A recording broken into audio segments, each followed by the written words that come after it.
Okay, I thought he was starting the music. Do you guys hear music? I don't. Do you hear music? Relax, Nepal. I'm trying to wait till people come in Nepal. Relax. Oh, I didn't know that. Okay, got you. You go ahead. My bad.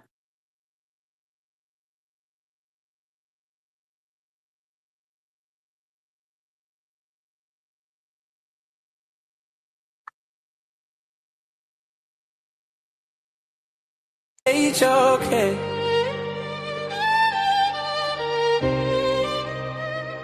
Time to set the stage with the lights off.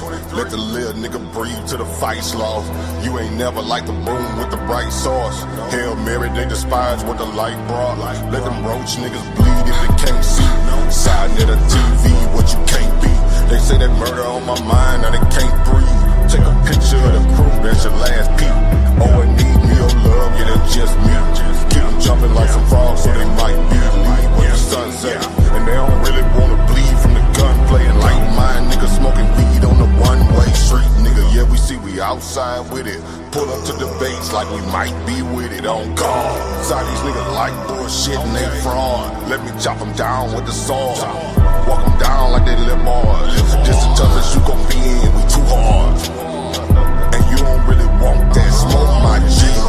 sa.neter TV, this the toughest environment, the toughest environment, the toughest environment to be in, toughest environment, the toughest environment, the toughest environment to be in, toughest environment, the toughest environment, the toughest environment to be in, toughest environment, the toughest environment, the toughest environment to be in, toughest environment, the toughest environment, the toughest environment to be in, toughest environment, the toughest environment, the toughest environment to be in.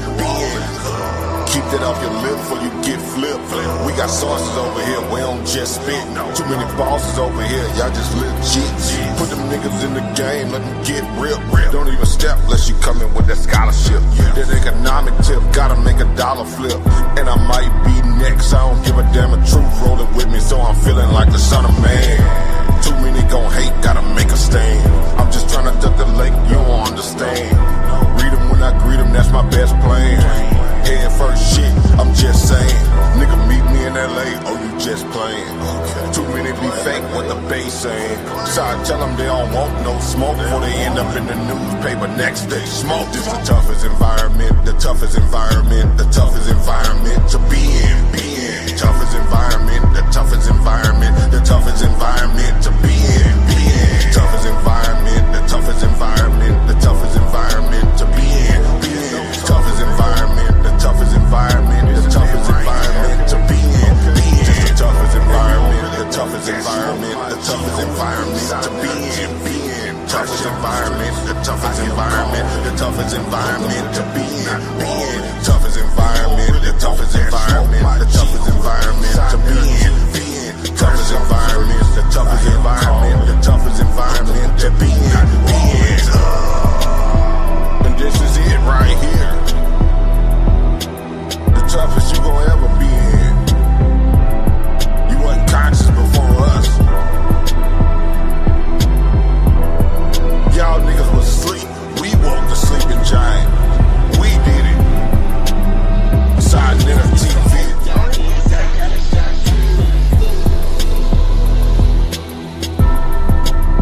So stay your ass in your little bitty box where you feel safe. Cause there's motherfucking monsters over here. Real monsters. Peace and Pan-Africanism to Brother Herman Smalls in the toughest environment you can be in.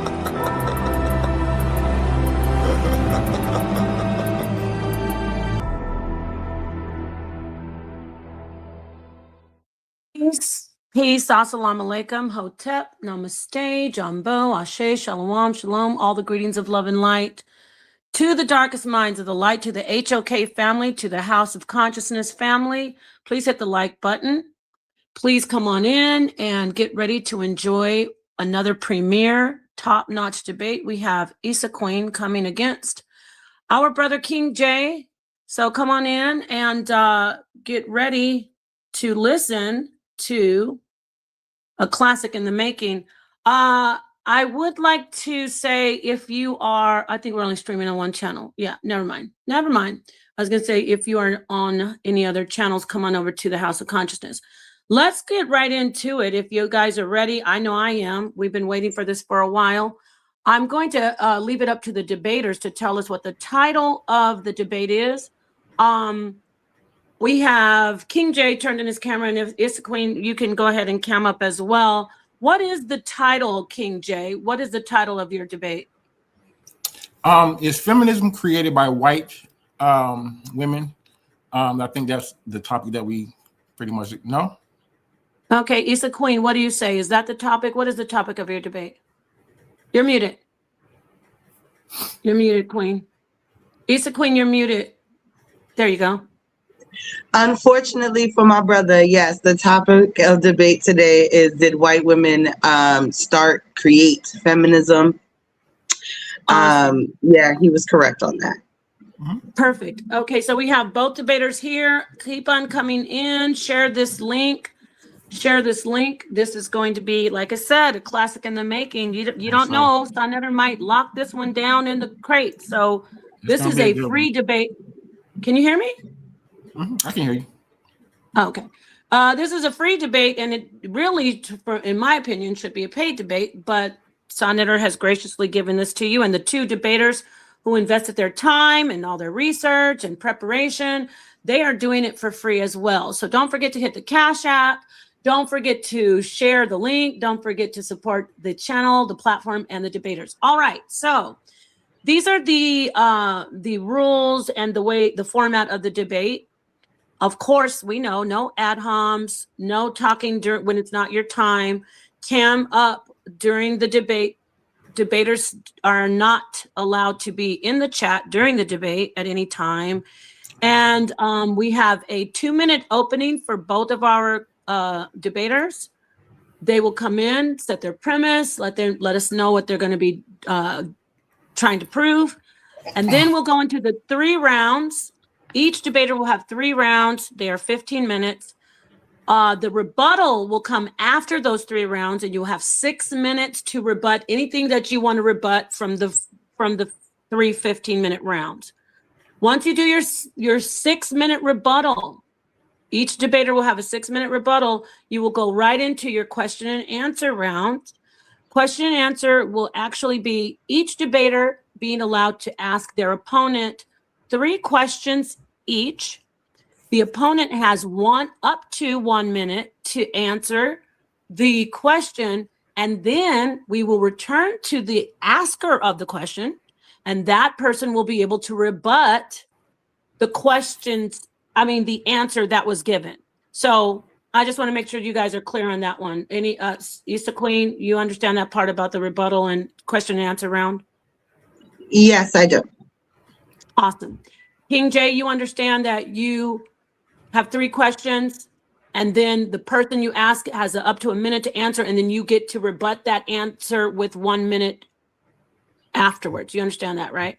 Yes, I do understand. But one quick thing, it's probably not a big point, and it's just because the last debate I was in, we did 312, so I kind of formed my presentation for 3 12-minute rounds opposed to 3 15-minute rounds. That's all right. You can okay just relinquish it. Yeah, as well, or it's okay, because it's as long as it's not over 15. You don't have to do you have up to 15 minutes. Yeah. Okay. Is that okay with you, Issa Queen, as well? Is your presentation structure similar, or? Yes, it's structured similar. I don't think I'm going to need the whole 15 minutes to prove my point, so it's okay.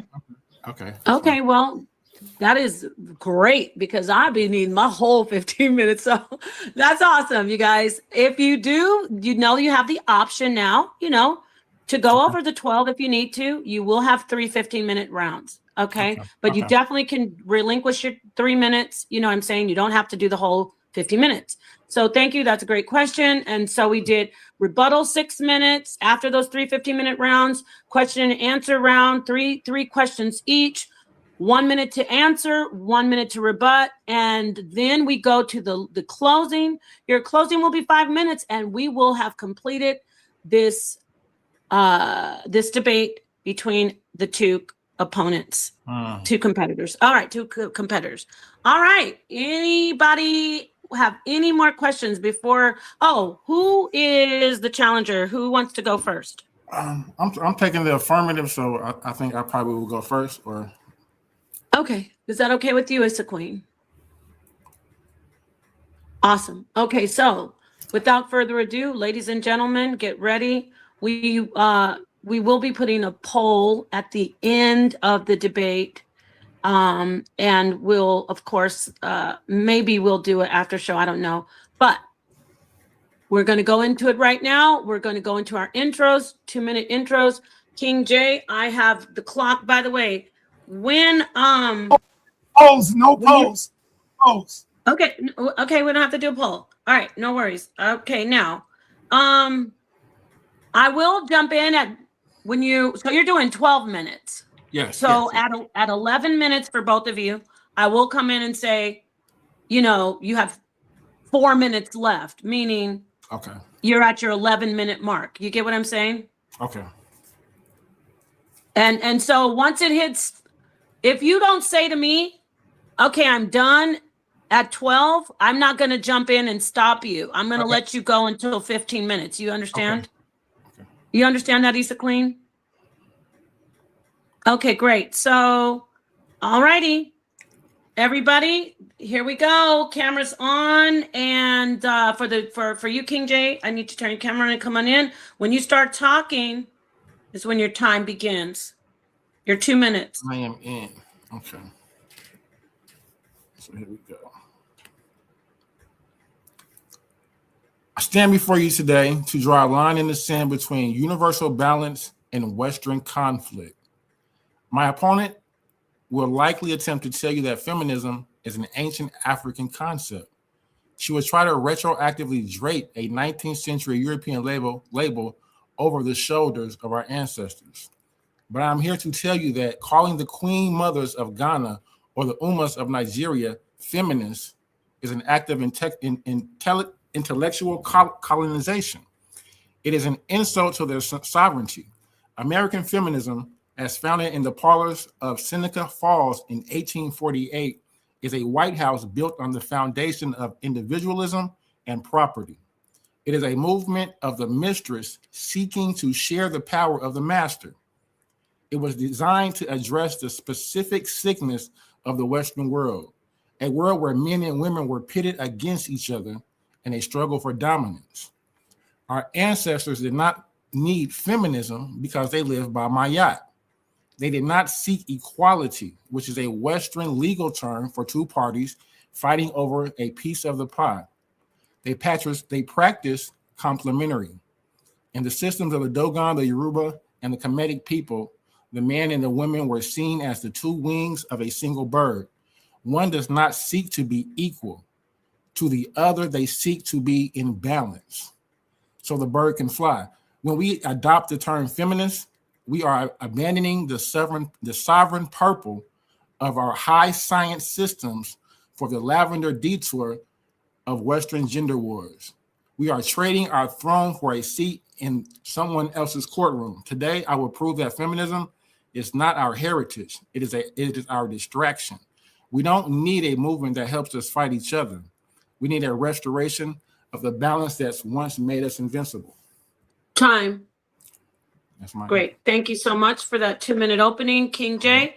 We'll move right over to Issa Queen. Issa Queen, just like I said to King J, when you start speaking, your 2 minutes begin for your intro, Queen.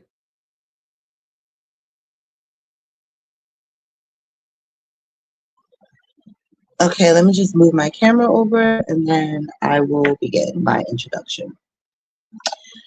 Feminism is the conscious recognition that society has been structured in a way that privileges men while subordinating women, along with the deliberate effort to challenge that imbalance and achieve self-determination. At its core, feminism rejects the idea that women are naturally or divinely inferior to men. Instead, it recognizes that the perceived inferiority has been constructed through restricted access to education, limiting laws, and social customs designed to confine women to the private sphere. Feminism also asserts bodily and intellectual autonomy, the belief that the woman's body and mind belong to herself, not to her father, husband, or the state.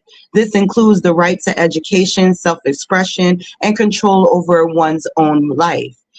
It further demands the power of voice, that women must be able to speak, write, and lead in public spaces rather than being silenced or restricted to domestic roles. And while the term intersectionality was later coined by Kimberly Crenshaw, the lived reality it describes is not new. As early as the 19th century, Maria W. Stewart articulated what she described as the double burden Not of sharing that, race right? and gender, showing that some women were already confronting multiple systems of oppression at once. This makes it clear that the awareness of overlapping struggles has always been a part of the broader fight for women's freedom. Not Even sharing that, before, right? no, No, why even are you before, doing that to her? No, she's even be- not. Please, I'm giving you I'm gonna let you get an extra minute because you were at I 140, appreciate so that. if that's okay. King J, I'm gonna let her get an extra minute. Is that okay? Because just you're at one more minute and I'll tell you when you're Thank done. Go you. ahead. Thank you. This makes it clear that the awareness of overlapping struggles has always been part of the broader fight for women's freedom, even before it had a formal name. The term feminism itself was introduced by Charles Fourier, but the ideas and the actions it represents existed long before the label. So whether women were fighting for the right to vote, to read, to own property, or to control their own bodies, the core principle has remained the same. Women are fully human and entitled to the same level of agency as men. Which brings us to the central question. If the struggle for women's autonomy exists across different cultures, races, time periods, long before it was formally named, can we really be said that only one group, including white women, started feminism? And I'll land there. I didn't need the full extra minute.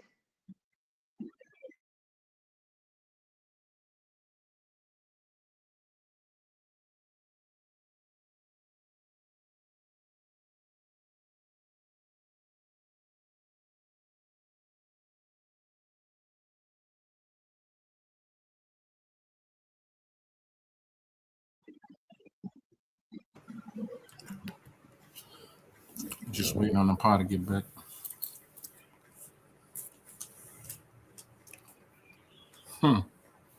That's interesting.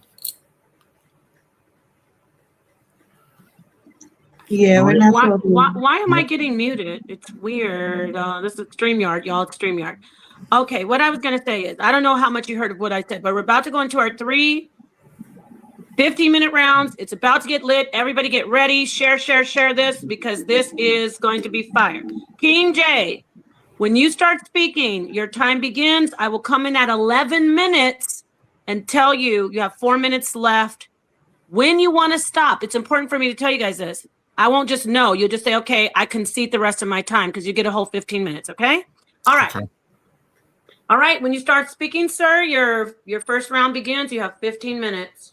Let's go. Tell me what you want to share. Do you want to screen share something? Yes, my screen should be sharing. No, it's sharing now though. Okay, it is sharing. We see it up there. I'm pretty sure everyone can see it, right? Wait, let me see. What do we have? The Quaker Catalyst. Got it. Yes, 1688 Germantown petition. Okay. We began in 1688 with the what? Oh yeah. We began in 1688. Go ahead. Your time's beginning now. Sorry. Thank you. We began in 1688 with the Germantown petition. To understand the origins of American activism, we must first recognize it as a white religious internal dialogue. 4 Quaker men, Francis Daniel Pastoris, and his associates, drafted a protest that did not originate from the cries of the oppressed, but from the Quaker conscience. This was the ignition of the abolitionist movement in America. It was a movement defined by white theological frameworks, arguing that slavery was a spiritual stain on the white soul. For over 150 years, this crusade remained the primary outlet for social reform, led by a white male hierarchy that viewed the liberation of the enslaved through a lens of moral paternalism. The 1840 London Pivot Revolt, the Patriarchal Wall. Let's fast forward to 1840. The setting of the I'm world. pausing your time. Yes. King J, you have to turn your camera on. Okay. So I'm right. I'm presenting from a presenter's view, so I didn't know if I could do both at the same time. Okay. Okay, so your time is resuming. Go ahead. Let's go. Where I left off here. Let's fast forward to 1840. The setting is the World Anti-Slavery Convention in London. Here, the white abolitionists identify hits an internal fracture. Lucretia Mott and Alicia Cady Stanton arrive as delegates, only to be silenced and relegated to a curtain gallery. So basically, they come, Lucretia Mott and Elizabeth Stanton, they come as delegates, and they're told to, really they can't speak. They can't speak, and they're put behind a curtain in a gallery. So this is what I'm establishing as the first idea of women's suffrage or white women's suffrage in America. And it happened here in this particular 1840 abolitionist movement. The catalyst for what we now call feminism was not a sudden realization of universal suffering.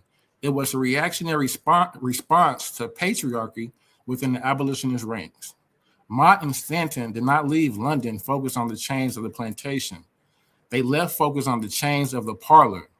Their grievance was not rooted in critique of racism, but in a direct confrontation with the sexism of their own white male peers. They realized that while they were fighting for the black man's freedom, they remained politically invisible themselves. So what they realized was this: look, we're abolitionists, but at the same time, within this same patriarchal system, we don't even have a voice, right? That's interesting. So the 1848 combination, the birth of white suffrage.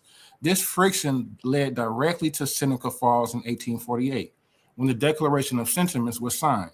It marked a formal pivot. The movement transitioned from the liberation of the other to the elevation of oneself. By establishing suffrage as a response to the sexism encountered in the abolitionist movement, these pioneers laid the foundation for feminism created by and for white women. They didn't start a revolution to end all oppression. They started a movement to ensure their seat at the table of power. This was the birth of American feminism, a movement born of sectarian religious conscience, forged in the fires of patriarchal exclusion, and ultimately designed to secure the franchise for the white woman. So let's go. Here we see, I'll probably zoom up a little bit here, where we talked about the turning point, 1840, London Anti-Slavery Convention, key female delegates. We have Lucretia Mott, we have Elizabeth Stanton here.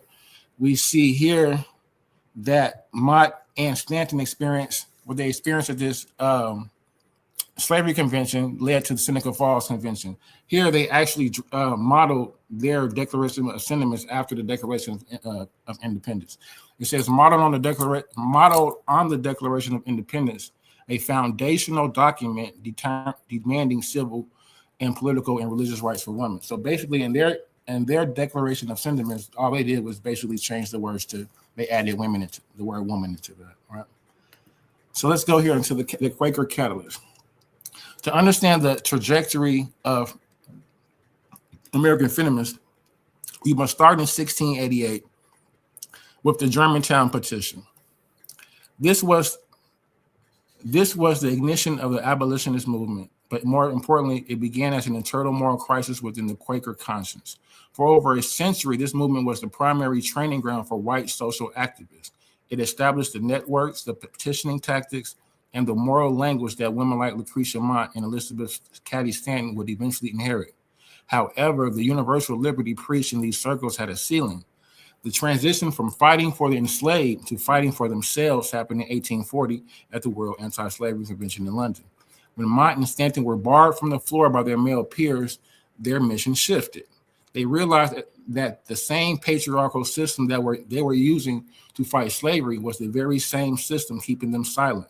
This is the bridge. The abolitionist movement didn't just fight for the enslaved. It acted as the pressure cooker that forced white women to pivot towards their own suffrage, transforming a religious crusade against racism and political movement against sexism. So we also see here, I think this slide goes here, but this is the Quaker document that they actually signed in the Quaker. I think I'm on a different slide here, but this is the actual Germantown Friends protest against slavery. So the Germantown Friends we know as the Quakers. The London Ignition, how 1840 defined the American suffrage movement. The exclusion of Lucretia Mott and Elizabeth Cady Stanton from the World Anti-Slavery Convention floor acted as the definitive catalyst for the American women's suffrage movement, shifting their focus from universal abolition to gender-specific pursuit of power. The incident, despite being elected delegates, Mott and Stanton were forced behind a curtain in the gallery, barred from speaking or voting by male abolitionists. Facing the patriarchal system within itself, they exposed a harsh reality. Their advocacy for the enslaved was being managed by a structure that viewed them as second-class citizens. This shift, the humiliation, transformed their political energy from universal emancipation, freeing others, particularly the slaves, to emancipation, securing their own rights, to self-emancipation, securing their own rights, founding a parallel system, reactive, organizing the anger fueled in London led directly to the 1848 Seneca Falls Convention. This is a separate liberation by pivoting to address their own grievances. They created a movement modeled after the very structures that secluded them, the cost of focus. This shift prioritized the legal and social status of white women, often at the expense of intersectional struggles for Black women's rights. The key takeaway, the curtain effect. This is what they realized sitting behind that curtain, right? As they walked home, arm in arm, they resolved to hold a convention as soon as they got back home and reform society and reform a society to advocate the women's rights. So basically what they said, when they left London, they said, look, when we get back home, we're gonna form our own stuff. You know what I'm saying? Forget these men, right? History of women's suffrage. Let's get here. So now we are past the 1840 anti-slavery convention, and now we're going to be at Seneca Falls where they're establishing their own convention, right?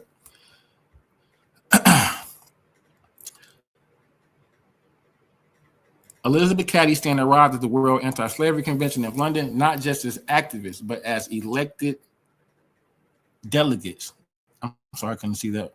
They were there to fight for the abolition of slavery. Instead, they were met with a wall of patriarchy. Male leadership voted to bar them from the floor, forcing them into a curtain-off gallery where they were told they could watch but never speak. This was the ignition. It wasn't just an insult. It was a psychological shift. They realized that even within a movement dedicated to freedom, their own voices were considered disposable. The psychological shift. As they walked through the streets of London afterwards, their focus shifted. The trauma of being sidelined by their male allies sparked a new reactionary resolve.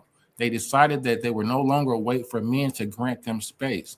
They decided to build their own system. But here was the critical point, pivot. Because their anger was born from their own exclusion as white women, the movement they designed became hyper-focused on their own specific legal and social standing. They moved from fighting for the universal rights of humanity to fighting for the rights of women, a term they began to define through their own lived experience, right? So they're the creation of an exclusive system. When they returned to America and organized the Seneca Falls Convention in 1848, they didn't just start a movement. They started a restricted one. By creating a movement for them by them, they intentionally mirrored the exclusionary tactics they had just faced in London. They viewed the exclusion of Black women's specific struggle as a complication that might slow down their own progress. In their rush to escape the gallery built by men, they built a new floor that only had room for white women, effectively leaving Black women to fight two battles, racism and sexism, without the support of the new suffrage machine, right? So they basically leaving back at this one, they on their own, Black women. Look, we fighting for our women's rights. It don't have nothing to do with you. Our rights don't have anything to do with racism. It's more just about this oppression within this patriarchal system. So let's talk about it. Ultimately, the London Convention was a catalyst that worked in two directions. It ignited the fire of the suffrage movement, yes, but it also narrowed its vision. Martin Stanton's response to patriarchy was not to dismantle exclusion, but to negotiate their way into a position of power within it.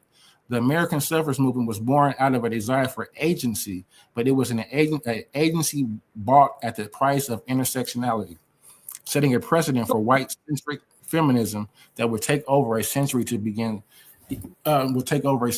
even begin to address. 4 minutes left. Oh, it's going fast. The origin of white feminism. Here we have 1848 Seneca Falls. Once again, this is where Lucretia Mott and Elizabeth Stanley comes up with their declaration of basically their female version of the Declaration of Independence. I don't think I want to spend too much time on this. The convention produced the Declaration of Sentiments, modeled after the Declaration of Independence. It argued that all men and women were created equal and listing grievances against a patriarchal system that denied women the right to vote, the right to own property, and their right to their own wages. The foundation of white feminism. The convention was revolutionary for its time. It is increasingly analyzed through a critical lens regarding race.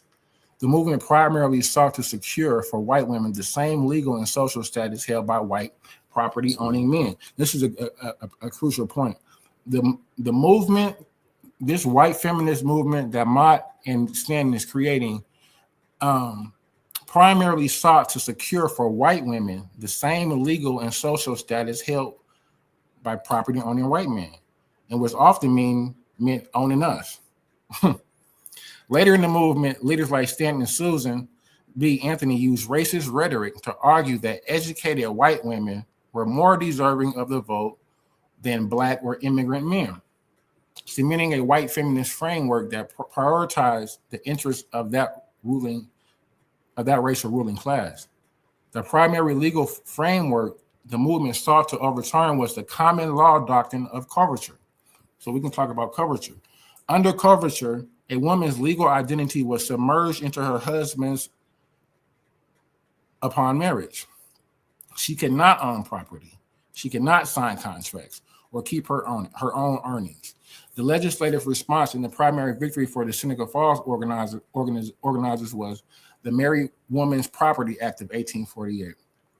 Key provisions of the 1848 Act was separate estate. It allowed married women to keep property, real estate, and personal possessions they owned prior to the marriage. Inheritance protection. Property inherited by a woman during the marriage remained hers and was not subject to the husband's control or his debts. The reality of property. In 1848, property in the United States legally included enslaved people. So that meant me and you, sister.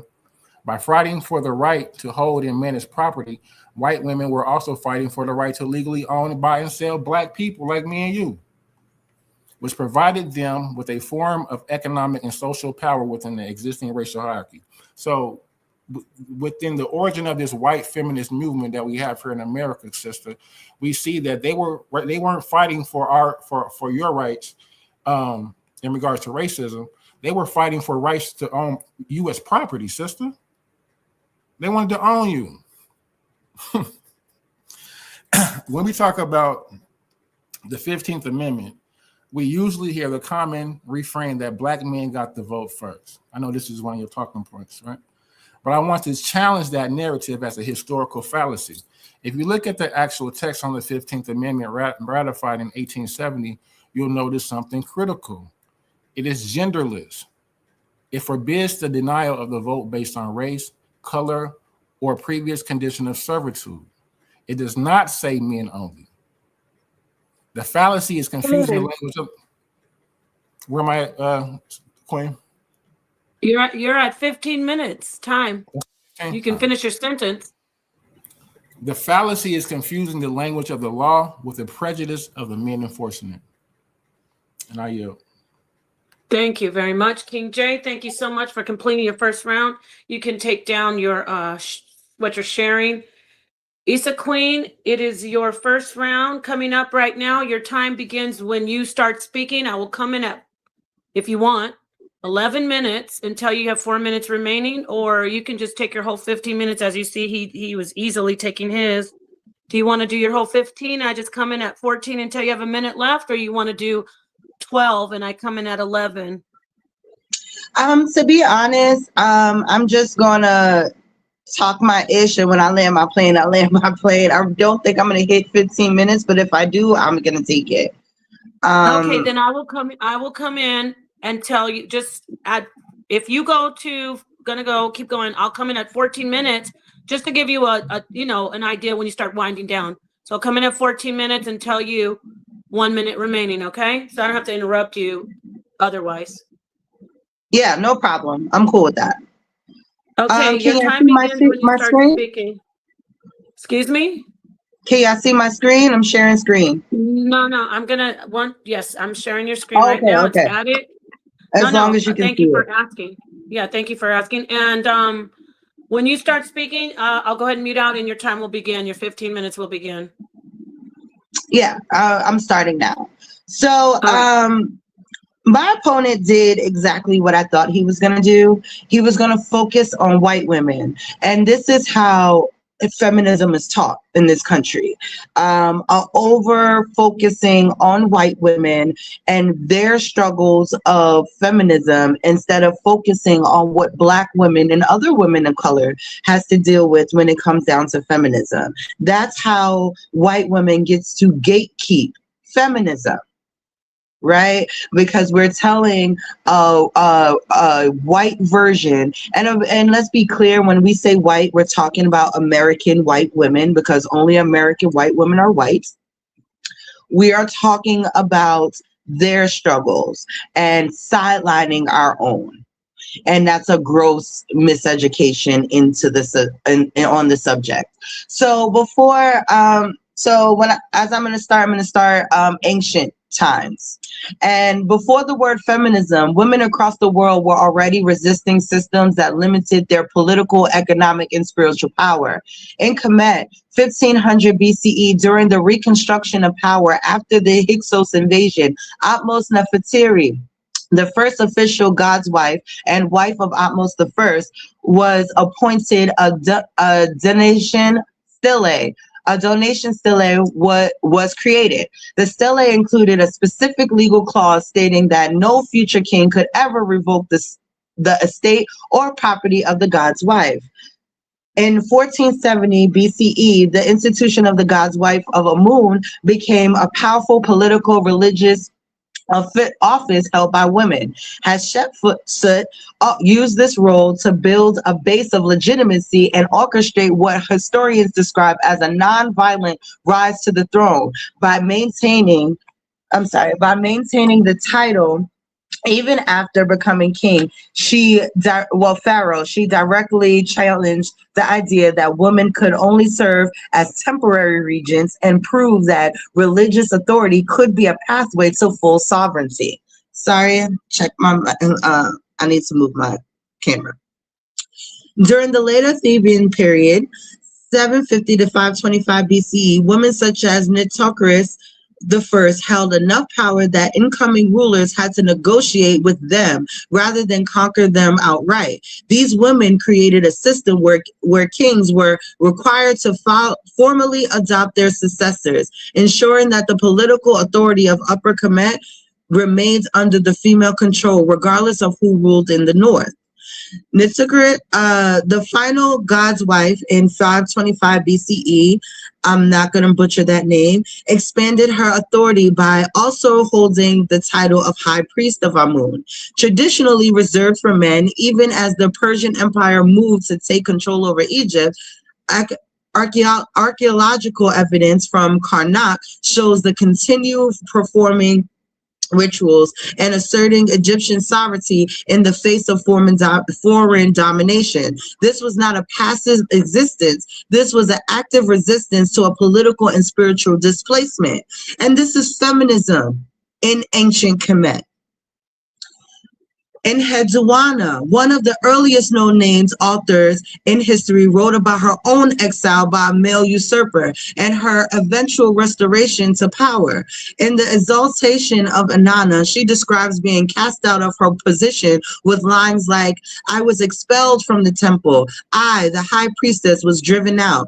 And, oh my queen, restore me to my place." Appealing to the goddess Inanna for justice, she frames her return not just as a personal restoration, but as a reestablishment of divine and political order. Her writings are among the earliest recorded examples of women asserting both intellectual authority and political legitimacy. And this is coming out of the Exaltation of Inanna, which is a primary text translated by Betty Deschamps Meter and translated by William H. Hollow, and also the Nzwana Exaltation of Inanna PDF that we can go into a little bit later. Walada Petros in Ethiopia led a nonviolent resistant movement against the European religious and cultural imposition of the 17th century. After rejecting her husband's attempts to control her body and being exiled for defying imperial religious edicts, she established independent monastic communities around Lake Tana.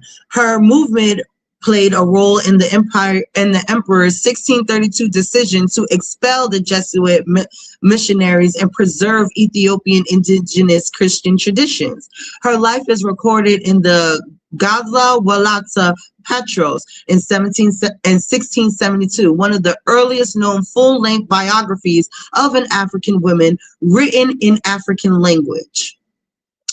The Iroquois Confederacy of 1142, which started in 1142 and gone on to the 1600s, and Elizabeth Cady Stanton, somebody that our opponent is constantly talking about. The indigenous societies in North America already had systems that centered women's authority.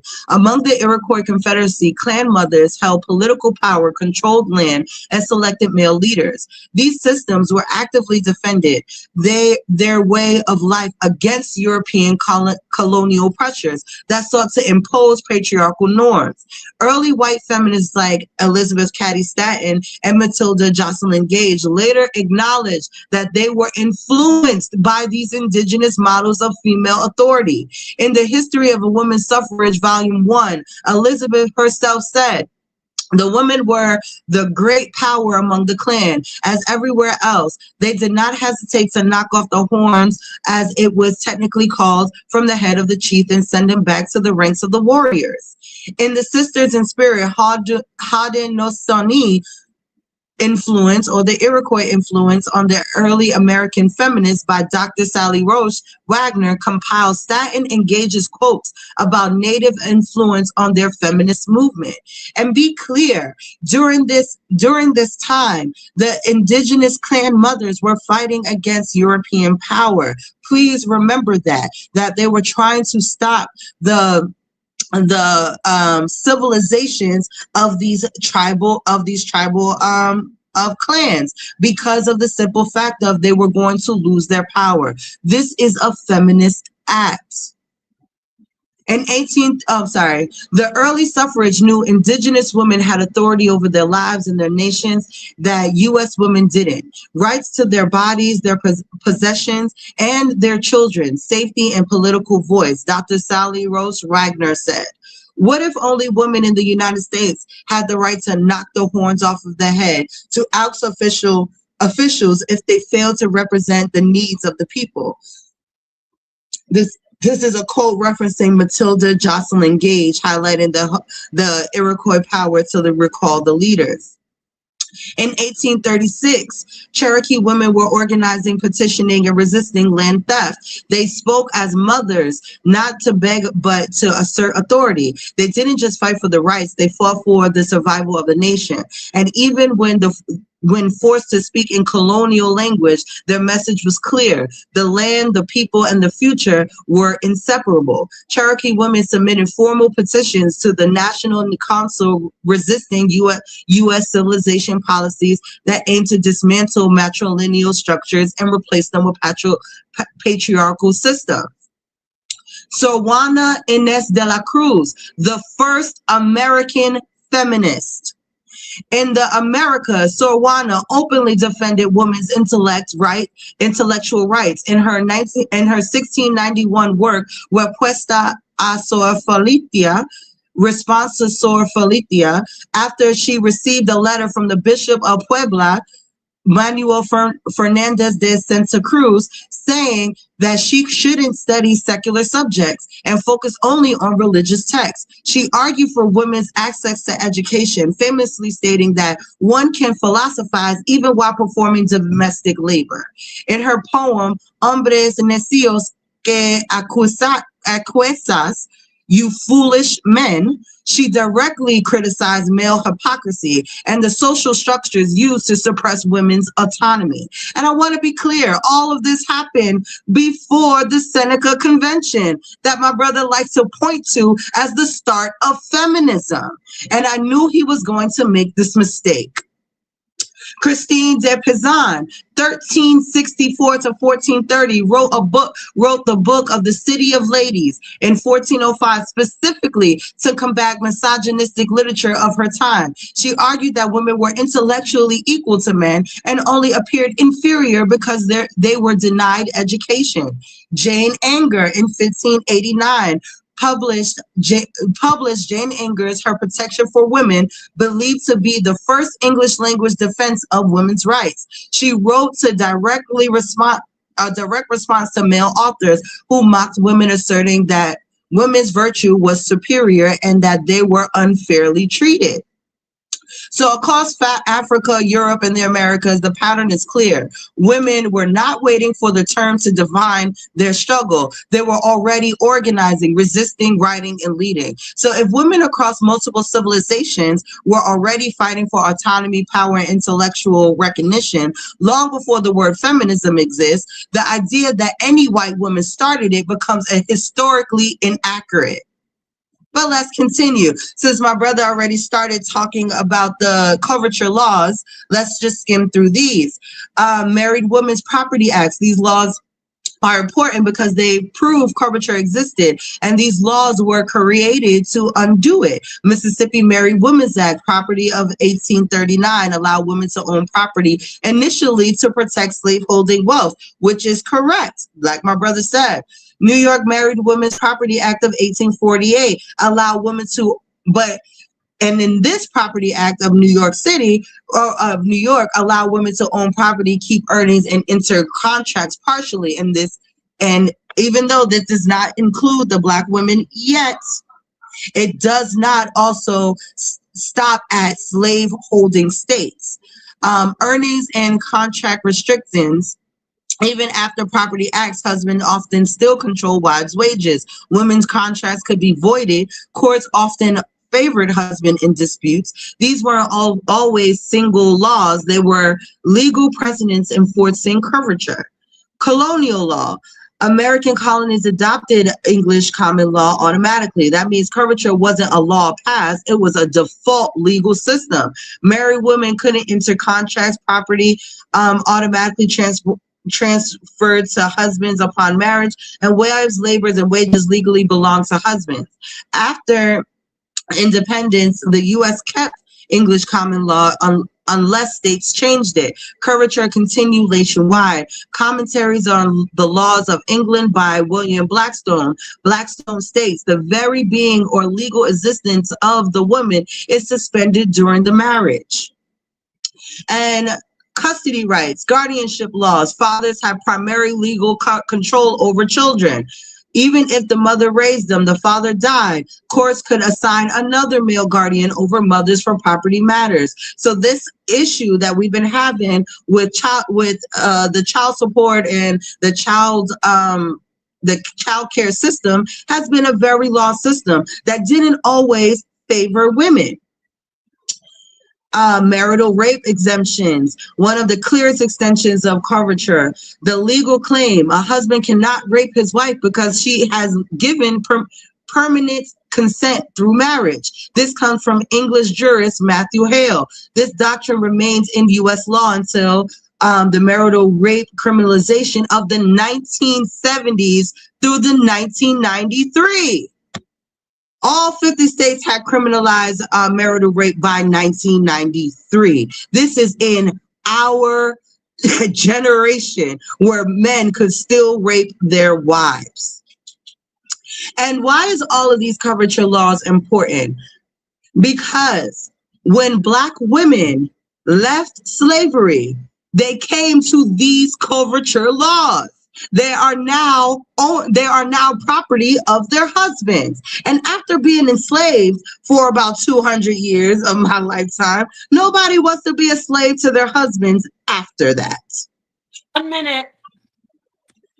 I'm gonna land with economic curvature. We talked about the women could be denied credit without a husband. Banks could require male co-signers. Married women were treated as financial dependents, and this was ended in the Equal Credit Opportunity Act of 1974. Domestic violence, the Violence Against Women Act of 1994, Violence Against Women Act. Before this, domestic abuse was often treated as a private matter, rooted in coverture logic of husbands having authority over wives. So I'm going to stop there because I think I proved the point of how long, feminist movements have been working and being a part of the lives of women before the white women have joined the fight. And I land.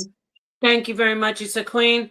Thank you so much to both debaters. We've completed our first round. King J, you're going into your second round, 15 minutes. I will come in and just let you know. If you keep going, I'm going to let you know you have a minute left.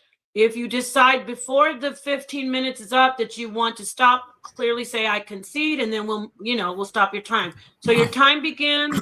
Your 15 minutes begin. King J, do you have the screen? Is anything you want to share? I'm looking in the back. Okay, let's share. This is your thing you want to add to the stage. All right, your time begins when you start speaking. Yes. When we talk about the 15th Amendment, we usually hear the common refrain that Black men got the vote first.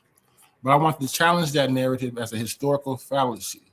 If you look at the actual text of the 15th Amendment ratified in 1870, you'll notice something critical. It's genderless. It forbids the denial of the vote based on race, color, or previous condition of servitude. It does not say men only. It does not say men only. The fallacy is confusing the language of the law with the prejudice of the men. And this is a crucial point. The fallacy is confusing the language of the law with the prejudice of the men enforcing it, right? So the patriarchal interpretation. Why didn't black women start voting in 1870? Because they were caught in a double bind of oppression. We lived in a patriarchal system that performed a legal sleight of hand. Even though the amendment didn't exclude women, the courts and the government did. They operated under the sexist assumption that a citizen meant male.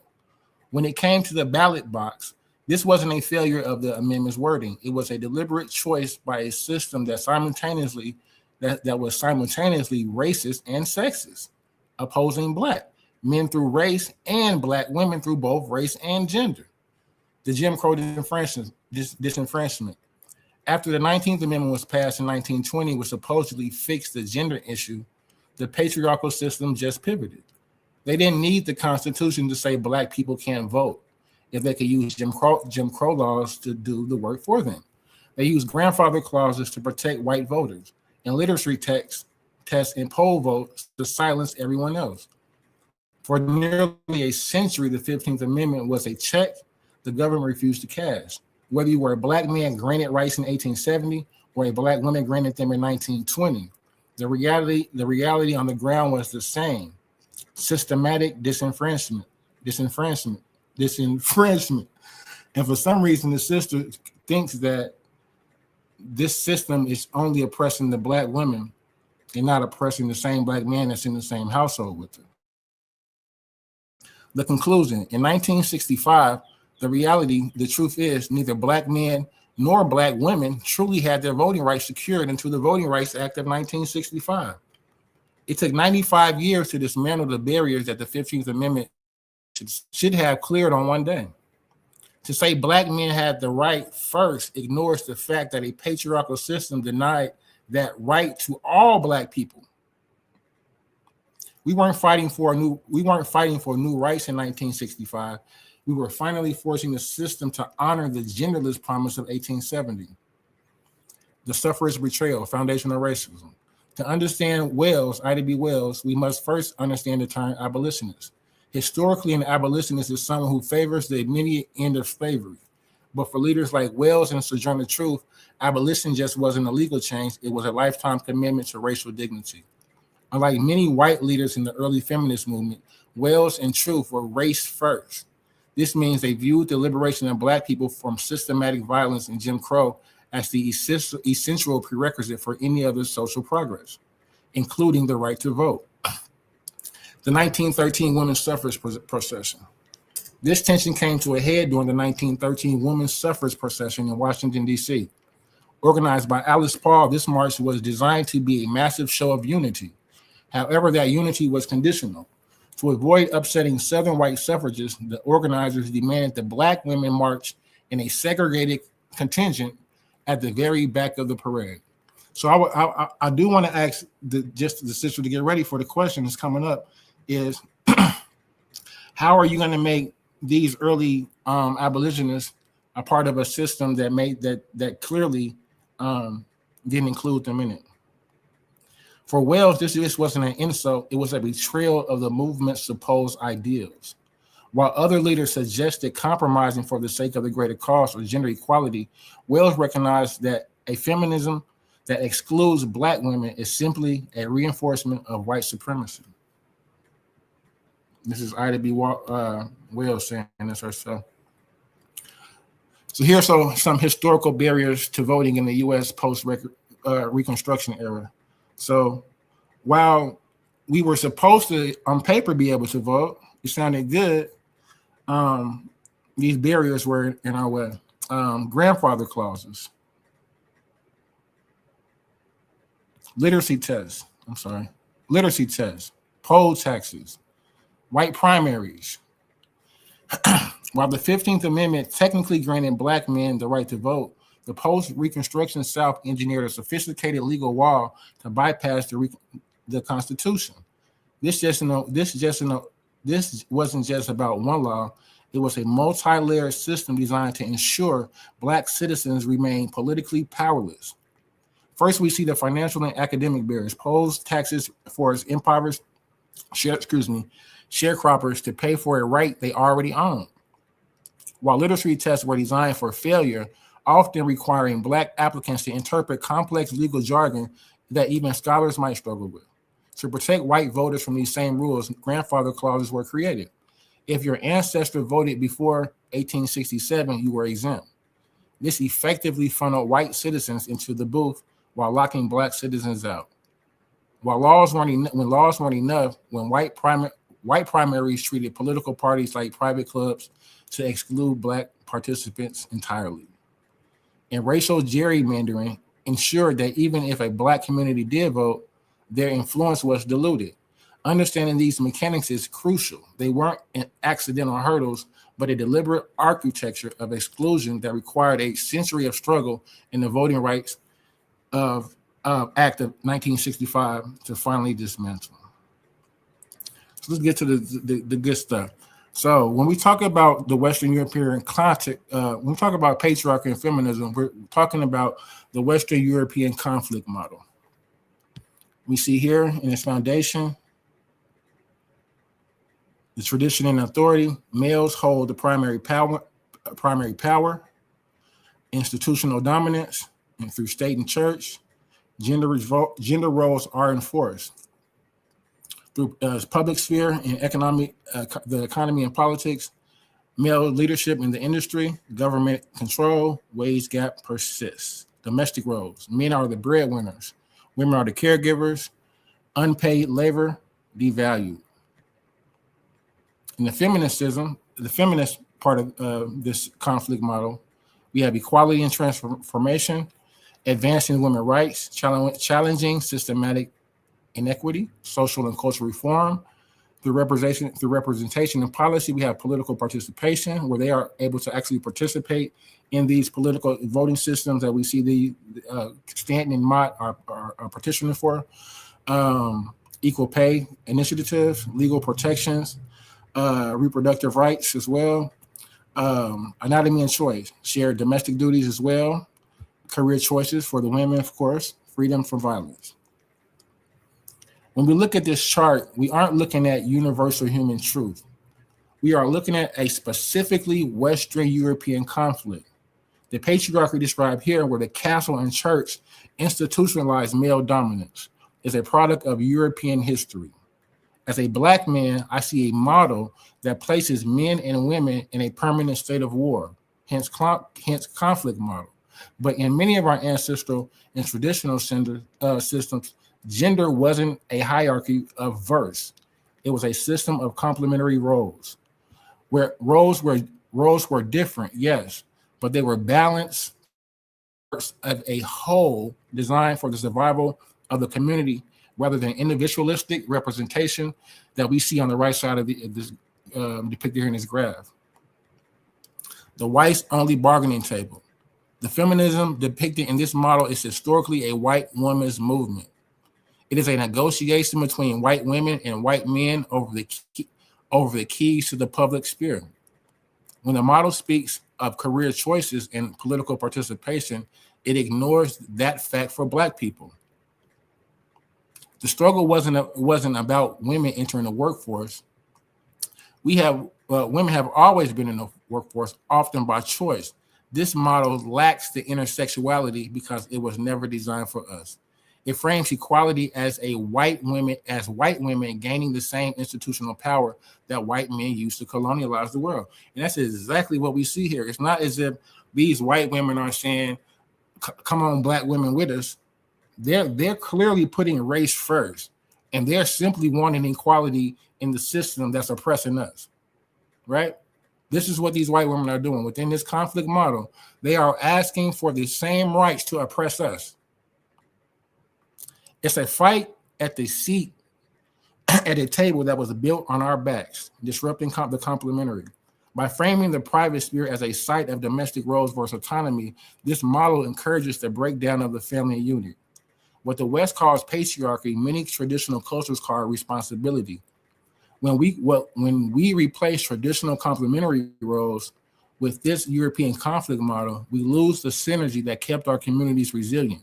Feminism in this Western context views the domestic sphere as a prison to escape, whereas in many traditional views, the home is the sanctuary and the foundation of the nation that both men and women protect together, Queen.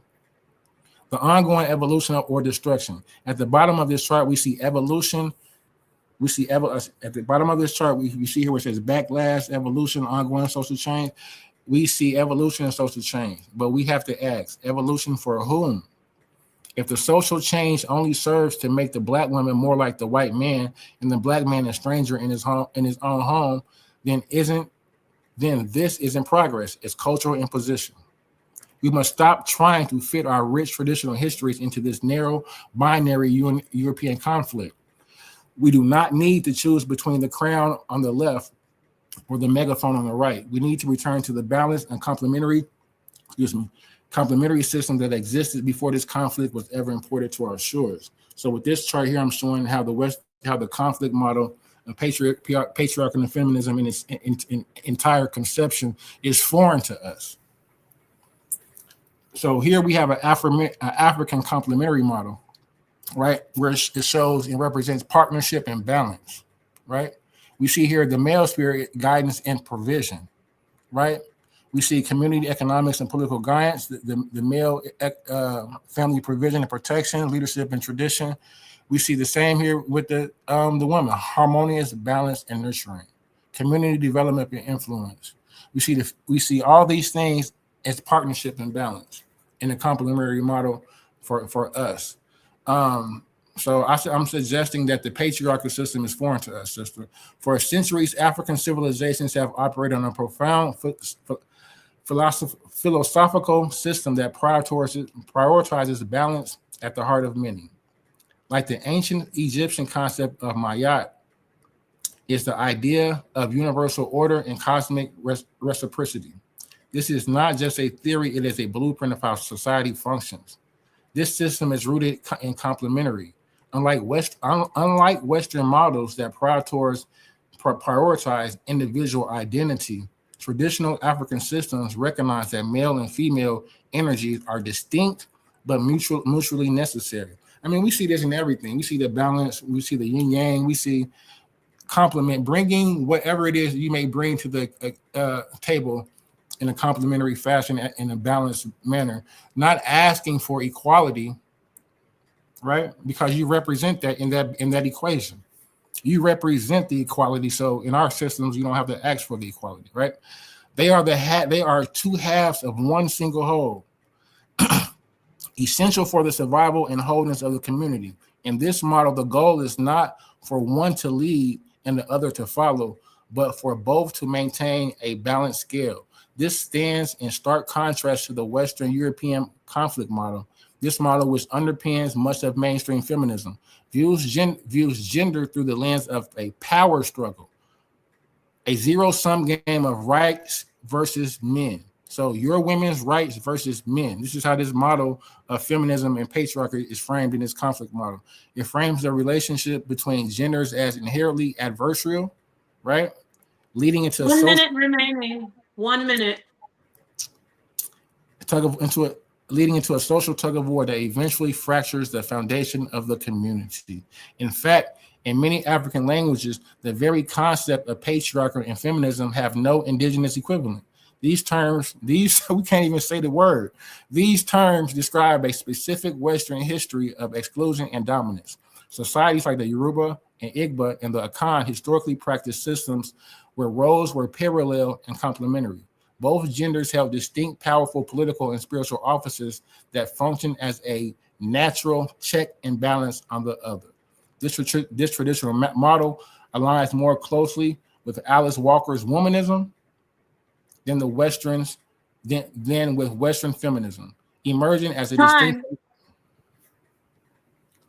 Go ahead, finish. I just thought you know time. Finish your sentence. That was literally the last sentence. That was it. Okay, great. Thank you so much, King Jay, for your second round completion. And now we will take down your information. Thank you so much for that. And we're going to go into your second round, 15-minute round. Issa Queen, when you're ready, come in. I will let you know at 14 minutes when your time is approaching into the end of the 15 minutes. Your time starts when you start speaking, and I will share your screen for I'm ready you right now. Okay. Let's see. I'm not okay. I don't see my screen. As soon as I see my screen, I'll start. Mm-hmm. Right, and I'm not seeing it either. I'm waiting for it to Did you take it down for a second? Or something happened? Yeah, I did take it down for a second. Next time I won't stop sharing my screen. I'll just let it play out if that's a problem. Okay. No, I don't see what you're trying to share. I don't see the slide at all. So maybe we need to. Oh, let me try again. Hold on. It says you need to. Okay, yeah, go ahead. Something's going on with it. There you go. That was me. Okay. That was my fault. Yeah. No worries. Okay, so let's see. I see it. Great. All right. Add it to the stage. When you start talking, your 15 minutes begins. Okay. So the Anti-Slavery Convention of American Women in 1837. This is 11 years before the Seneca Convention. Landmark multiracial gathering of women abolitionists held in New York City from May 9th to the 12th. It was the first time women from across the United States met on such a broad scale to promote the anti-slavery cause, effectively launching a national political movement led by women. Historians consider this the first convention where women publicly discussed their own rights, specifically focusing on the rights of Black women before Seneca Falls Convention of 1848. And who was at attendance? The Fortin family. Charlotte Van Dyne Fortin, founding member of the Philadelphia Female Anti-Slavery Society. Margaretta Fortin, a teacher who served as the recording secretary for the convention. She was a key architect of the convention's organizational structure. Harriet Fortin Purvis, a primary organizer who often hosted white and Black abolitionists in her home. She was the major proponent of the free produce movement, boycotting slave-made goods. Sarah Louisa Fortin Purvis, a poet who wrote the influential anti-slavery poems under the pseudonym Ada. Her work was often read aloud at these gatherings. Mary Ann Shadd Cary and the 1855 National Colored Convention. One of the first Black women lawyers and the first Black woman newspaper publisher in North America, argued that women should be independent legal persons in marriage and taught Black women how to navigate property and contract rights. The color conventions were held since the 1830s. These conventions spoke about civil rights issues and the abolition of slavery. These were male-dominated spaces, and women could only be observers.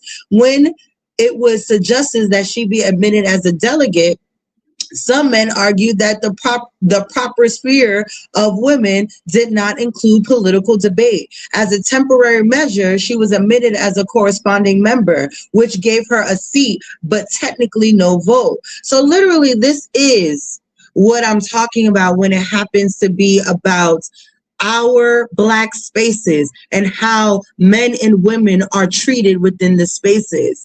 If we were still under the codes of my eye, like the brother mentioned, it would have been an issue for Mary Ann to be able to have a leadership role within this convention. But because we have been indoctrinated by Christian values, by European values, by patriarchal values, this balance of my odds is no longer here. And what feminism is doing is literally trying to create the balance to bring it back to where it was. And if you are fighting against that, then you are fighting against Ma'at. Just wanted to throw that out there. Sarah Maps Douglas, educator, lecturer, and abolitionist, taught at and ran schools for Black children and girls in Philadelphia, advocated for women's education, and was active in women's anti-slavery societies. She famously challenged the white Quaker women in attendance for their own race prejudice within the church, because our women are smart. They know the women wasn't on their side. And that's why in the next couple of slides, we're going to talk about all the times that Black women have called out white women inside of this movement. Because just like every other movement, there's a spectrum of people, of how they actively participate in said movement. And by creating by saying that white women is the movement, you are then also adhering to white supremacy, where they sideline Black women's voices. And that's what my opponent continues to do when he speaks about white women owning feminism. Charlotte Rollins. During Reconstruction, Charlotte Rollins and her sisters, Frances and Catherine, advocated before the South Carolina legislature for married women to control their wages and property, linking women's independence directly to racial justice. Grace Douglas, Sarah's mother, who was a leader in the Philadelphia Female Anti-Slavery Society and a mentor to many of the younger women. And I just want to point out how many feminist thought is coming out of New York City and Philadelphia. Y'all better stand up. Susan Paul, an educator that led a youth choir to perform at abolitionist events and was key member of the Boston Female Anti-Slavery Society. And my question to my opponent, if these spaces that, you know, our community was creating that were for the fights of civil rights, that had Black men in it, why was it that all of these women needed to carve their own spaces out if we were being equal within those other spaces? I'm going to let you think about that. Julia Williams, an activist who had been a student at the Noyes Academy, which was destroyed by a white mob in 1839. Her presence at the convention was a testament to the physical danger Black women face for seeking an education. And these are free women at the time. Please remember that the fight for education was for free women. We're not even talking about the enslaved women yet. Frances Ellen Watkins Harper, speaking at the 1866 National Women's Rights Convention. You white women speak here of rights. I speak here of wrongs. Criticizing white women who fought for the ballot while Black women fighting for the basic right to survive without being murdered. She challenged the idea of white female moral superiority, saying, I do not believe that white women are dewdrops, just exhaled from the skies. I think that, like men, they may be divided into three classes, the good, the bad, and the indifferent, saying that white women come in all shades. Some of them were down for the cause. Some of them absolutely wasn't. And as Black women, we need to identify who these women are. She argued that if any group needed to be lifted out of the airy nothings of selfishness, it was the white women of America who sat quietly while others were oppressed. Black women were not confused about who were our allies. Mary Church Terrell and the Afro-American Council in 1898. The council was the most influential Black political body of the late 19th century, led largely by men like Bishop Alexander Walter and Timothy Thomas Fortune. While women were active in the pews and local chapters, they were excluded from high-level policymaking and executive committees. Mary Church Terrell, the president of the National Association of Colored Women, an organization co-founded by Harriet Tubman and Ida B. Wells, argued against these policies, making space for herself and others. The equal standing speech, Terrell argued that the progress of the race was impossible if one half of the population was sidelined. She stated that the Black women were the only group in this country that has two huge obstacles to surmount, both sex and race. They are already talking about intersectionality in 1898. And if you actually read the works of these women, you will see that these thoughts are not new. And now let's talk about some men that were absolutely on our side. Timothy Thomas Fortune, the same man that was a part of the last committee, leading journalist and founder of the National Afro-American League. His was one of the first major organizations to welcome women as equal members, fought alongside Mary Church Terrell for equal roles in the Afro-American Council, closely allied with Ida B. Wells, who served as his first officer. Robert Purvis, the husband and wealthy Black abolitionist to Harriet Purvis, refused to choose a side when the split over Black men getting their right to vote before the Black women. He said that a lopsided liberty was no liberty at all. Charles Lennox Remond, which is interesting because my brother brought this up, but he didn't bring up the Black man that was there at the 1840s World Anti-Slavery Convention in London. Remond wrote that he was disgusted to see that the women were made to sit behind a curtain. And in protest, he sat in the gallery with the women. Alexander Cromwell, an Episcopal priest and scholar, in his 1890s address, The Black Women of the South, he argued the progress of Black race depended on the intellectual and social elevation of Black women. He detailed the physical and moral degradation of Black women faced under slavery, where they were treated as beasts of burden and denied the delicate reserve or protection afforded to white women. He argued that Black women suffered more than Black men because they were often more isolated and targeted by the grossest passions of the ruling class. He wanted to establish dedicated educational institutions for Black women to help them navigate their new lives as freed women.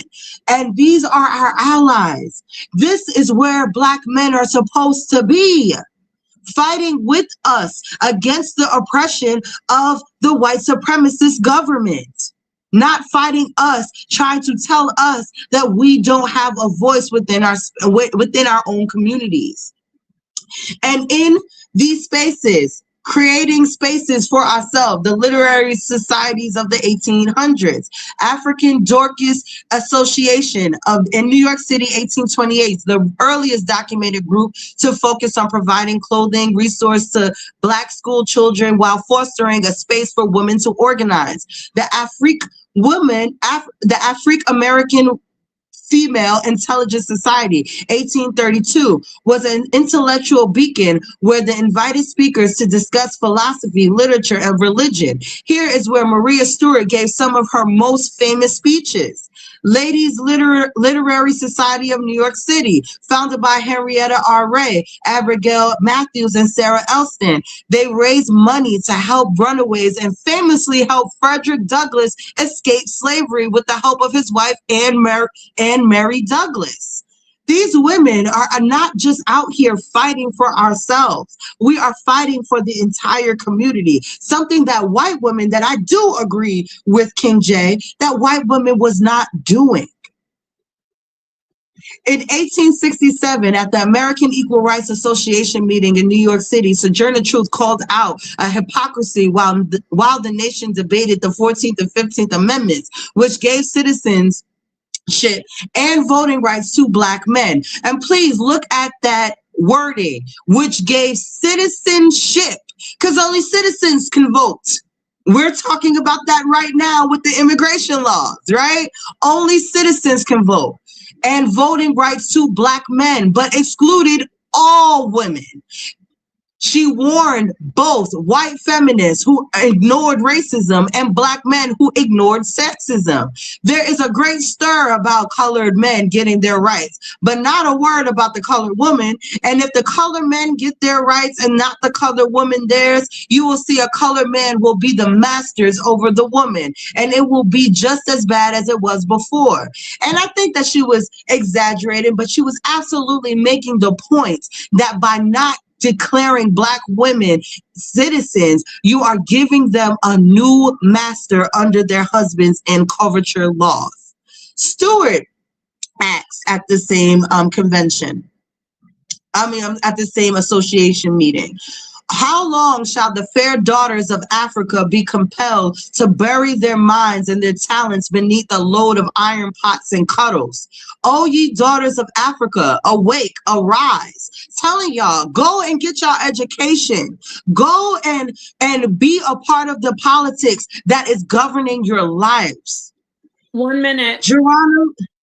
I'm going to end with this. Joanna Lee in 1819 became the first woman authorized to preach in African Methodist Episcopal Church, the AME Church. If the Savior died for the woman as well as the man, why should it be, though, impossible or heterodox or impossible for a woman to preach as well? These are the questions these women are asking. Maggie Lena Walker founded the St. Luke Penny Savings Bank in 1903, becoming the first Black woman in the United States to charter and lead a bank.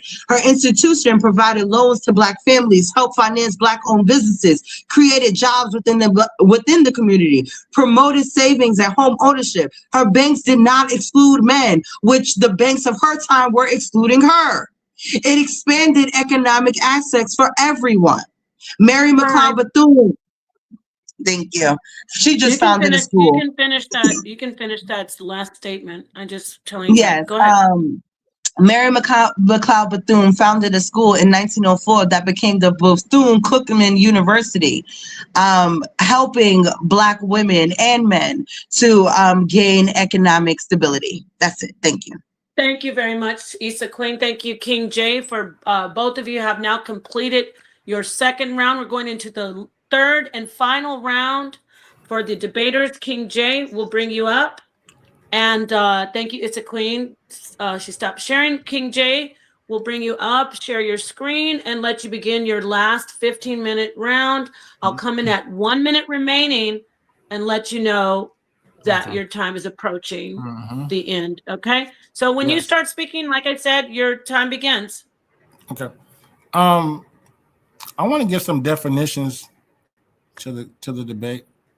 Feminist, an individual who supports or advocates for the rights of women on the basis of the equality of the sexes. Feminism is a noun. The belief in social, economic, and political equality of the sexes. It is also the organized activity on belief of women's rights and interests. Origin of the term. The word feminism did not exist during the early waves of women's rights activism in the United States, such as the 1848 Seneca Falls Convention. Instead, activists referred to their work as the women's movement or women's suffrage. The creator, Charles Fourier, the term originated in France. It is widely attributed to the utopian socialist philosopher Charles Abolitionist. An abolitionist is a person who favors the abolition of a practice or institution, most notably referring to those who campaigned against the Atlantic slave trade and the institution of chattel slavery. So I just want to give some definitions, some context to what we're actually talking about. Here we go. The sister just mentioned Sojourner Truth, so I'll talk about it. While history often attempts to retroactively label Ida B. Wells and Sojourner Truth as feminists, within a unified movement, we must distinguish between the fight for womanhood in the 19th century feminist movement. For Wells and Truth, the struggle was not a gender-exclusive battle. It was a battle for the survival of their race. They did not see themselves as part of a sisterhood that prioritized the vote for white women while dehumanizing Black men. The ideological divide. The mainstream suffrage movement was frequently built on the foundation of white supremacy. Leaders like Elizabeth Cady Stanton and Susan B. Anthony famously used I can't even pronounce it, as a tactic, arguing that white women deserved the vote because they were more educated and virtuous than Black and immigrant men. The Sambo rhetoric.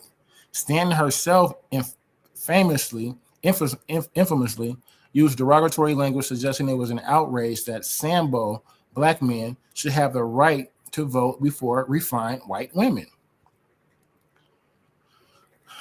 The argument: you cannot be a feminist in a movement that uses the degradation of your fathers, your brothers, and sons as a stepping stone for its own advancement. So the sister wants to label Sojourner Truth as a feminist, but a feminist, clearly we see here with Stanton, are calling your brothers Sambos, but you want to equate yourself to that movement that's doing that? Come on, sister.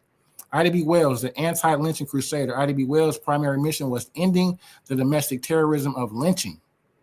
She exposed how white women often played a central role in the lynching of Black men by making false accusations. So these white women getting us hung, sister, making up stuff.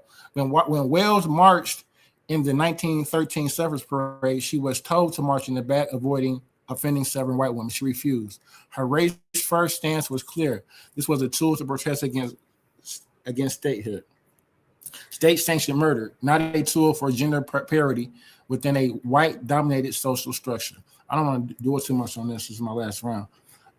Let's get it. The domestic trap, a white middle-class construct. Critiquing the second wave. This is crucial. The problem that has no name exclusion. The selective problem that has no name. The feminine critique. Let me zoom this in a little bit if I can, so you can see it. The Feminine Mystique by Becky Frieden. 1963, addressed white suburban college-educated women struggling with identifying this in their home. Critique focused on escaping the kitchen for a career. White women trapped inside the home. Black women historically compelled to work outside of it. It's a totally two different argument. We're already in the work field. The white women are trying to get in it, escape to a career not universal. Black women rarely chose entering workforce, rather moving from field and factory to professional jobs. So we see here in this wave, we see individual careerism for white women versus community wholeness for Black women. This slide breaks down how the foundation concepts of the mainstream second wave were architected around white middle-class women's experience, creating an invisible domestic trap of its own for women of color. First, Becky Friedman described a specific domestic trap in the Feminine Mystique, speaking directly to white college-educated women struggling with the isolation of the nuclear suburban home. They board in the house, they want to get out in the work field. This critique champion, so mind you, they've already got the vote, right? That was the first wave, establishing the vote. Now we're in the second wave. Now we want to get in the work field. This critique championed escaping the home as the solution. But as this slide highlights, this critique ignored the choice gap. For Black women, this reality was not an escape from the home, but a historical necessity to work outside it. The mainstream second wave, therefore, developed a blueprint that prioritized individual career advancement. For Black women, personal career success was inseparable for community survival, and the fight was against racism and economic oppression, not just sexism. By failing to integrate these perspectives, the dominant movement did not include Black women. It prioritized its own specific domestic crisis as a universal standard for all women. So basically, this is the white women trying to get out of the house, and it has nothing to do with you because oftentimes you were maids or, in their kitchen. So they could get out of the house because they had you. The second wave myth, liberation versus labor, the feminine mystique. We see here a double burden. Even when in the work, we see that they were making, let's see what it was, 55%. While many fought access, others fought for survival. White women's wages, we see are like 55% higher than the Black women's wages in this chart here. Now let's move into the mid-20th century, what my opponent would likely call the second wave. The mainstream narrative tells us that this was a time of liberation where women finally broke free from the kitchen. This was fueled by Betty Friedman's feminine mystique, which described a problem that has no name. But let's be clear, the problem had a very specific race and class, the trap of domesticity within luxury of the white middle class. While white women were fighting for the right to leave the house and enter the office, Black women had been in not as a choice for self-fulfillment, but as a requirement for survival. The structural blind spot. In 1960, nearly 50% of Black women were already in the labor force compared to only 35% of white women. I'm jumping around because I'm trying to get through everything. The Combahee River Collective statement, 1975. This was actually where we first actually see Black feminism, right? So Black feminism is going to be to combat the Black women's need for intersexuality not being fulfilled by within feminism. So if feminism included Black women and was a movement for them by them, there would not have been a need for them to establish their own movement, their own so-called Black feminism within the same structure, right? So we see this was established in 1977. The collective was led by Barbara Smith, Beverly Smith, and Demeter Fraser. Unlike the women's tradition, which looked towards actual blueprint, these founders were deeply rooted in modern political activism. They were the ones who explicitly moved the conversation from communal restoration to identity politics. In their Combahee River Collective statement, they made several points to that directly oppose the idea of traditional balance or divine complementary, the rejection or biological role. The statement argues that the idea that men and women have inherently different or complementary natures, they wrote, we reject the stance of Black males, leftists, that there are no such things as sexism and that the issues of Black women's liberations are secondary. While this was a response to internal sexism, they used it to justify moving away from the whole community approach, focusing instead on the specific identity of the Black woman as a separate political concern, the critique of the Black family structure. The founders argue that the traditional family structure was often a site of oppression. They stated, we struggle against the particular sets of oppressions that Black women experience, not as subsets of someone else's oppression, but as a primary political concern. This is the exact moment they moved away from Mayat, sister. In the womanist Mayat blueprint, there is no primary concern. There is only the order of the entire unit. By separating themselves, they adopted the Western individualistic model. The adoption of revolutionary, I can't spend too much on this. Let's go. The color of exclusion, feminism as a white monolith. Historical foundations, 1848 through 1920, we see intellectual gap. Early leaders use racist tropes, prioritizing white women's vote. 1913 segregation, we see Alice Paul forced Black suffragists to the back of the parade. The white dress symbolizes a visual code of purity that excluded white women. We see here a modern continuation of it in 2017 to the present when we see the pussy hat controversy. In 2017, March's pink symbol was seen as an exclusionary and reductive, centering whiteness. Critics argued that the march was performative, only galvanized when the white interests were threatened. The power default. Womanhood defaults to the white perspective, erasing diverse experiences. The vote is a tool of white supremacy when it's used. When we talk about feminism being a white women's movement from its inception, we aren't just talking about a lack of diversity. We are talking about an active exclusion. In the 19th century, the suffrage movement turned its back on the abolitionist cause. Leaders like Caddy and Stanton famously said, "I will not deliver the vote to the Negro and leave the woman out." That included you. Not just me, sister. By women, she meant white women. This wasn't a movement for all. It was a movement that used white supremacy as a bargaining chip to gain political power for a specific class. I have to get into Alice Walker. Alice Walker's womanism. In 1983, Alice Walker, Color Purple, Alice Walker, the Pulitzer Prize-winning author of The Color Purple, Did Nobody Know, introduced the term womanism. In 1983, the book In Search of the Mother's Garden, Womanism Prose. Her definition emerged as a response to the limitation perceived in the mainstream feminist and Black feminist model. In 1983, Alice Walker gave us a definition break. Womanist is to feminist as purple is to lavender. As a man, I want the full strength reality for my family. Lavender is diluted. Give me the purple. Lavender is the diluted individual. Purple is the rural communal reality of a people who are whole. Womanism loves the community. It loves the men, the women, and the children. It is the only framework that allows us to be a family without a Western label trying to divide us. I am not here for a prefix. I am here for the purple. Definitely not the diluted lavender. Let's go. Navigating through the intersectionality, contrasting feminism, Black feminism, and womanism. Here we see with mainstream feminism in the second wave, it originally focused on white middle-class women. Primary issues were legal rights. Limitations in this mainstream feminism include often the failure to address racial and interclass intersectionality.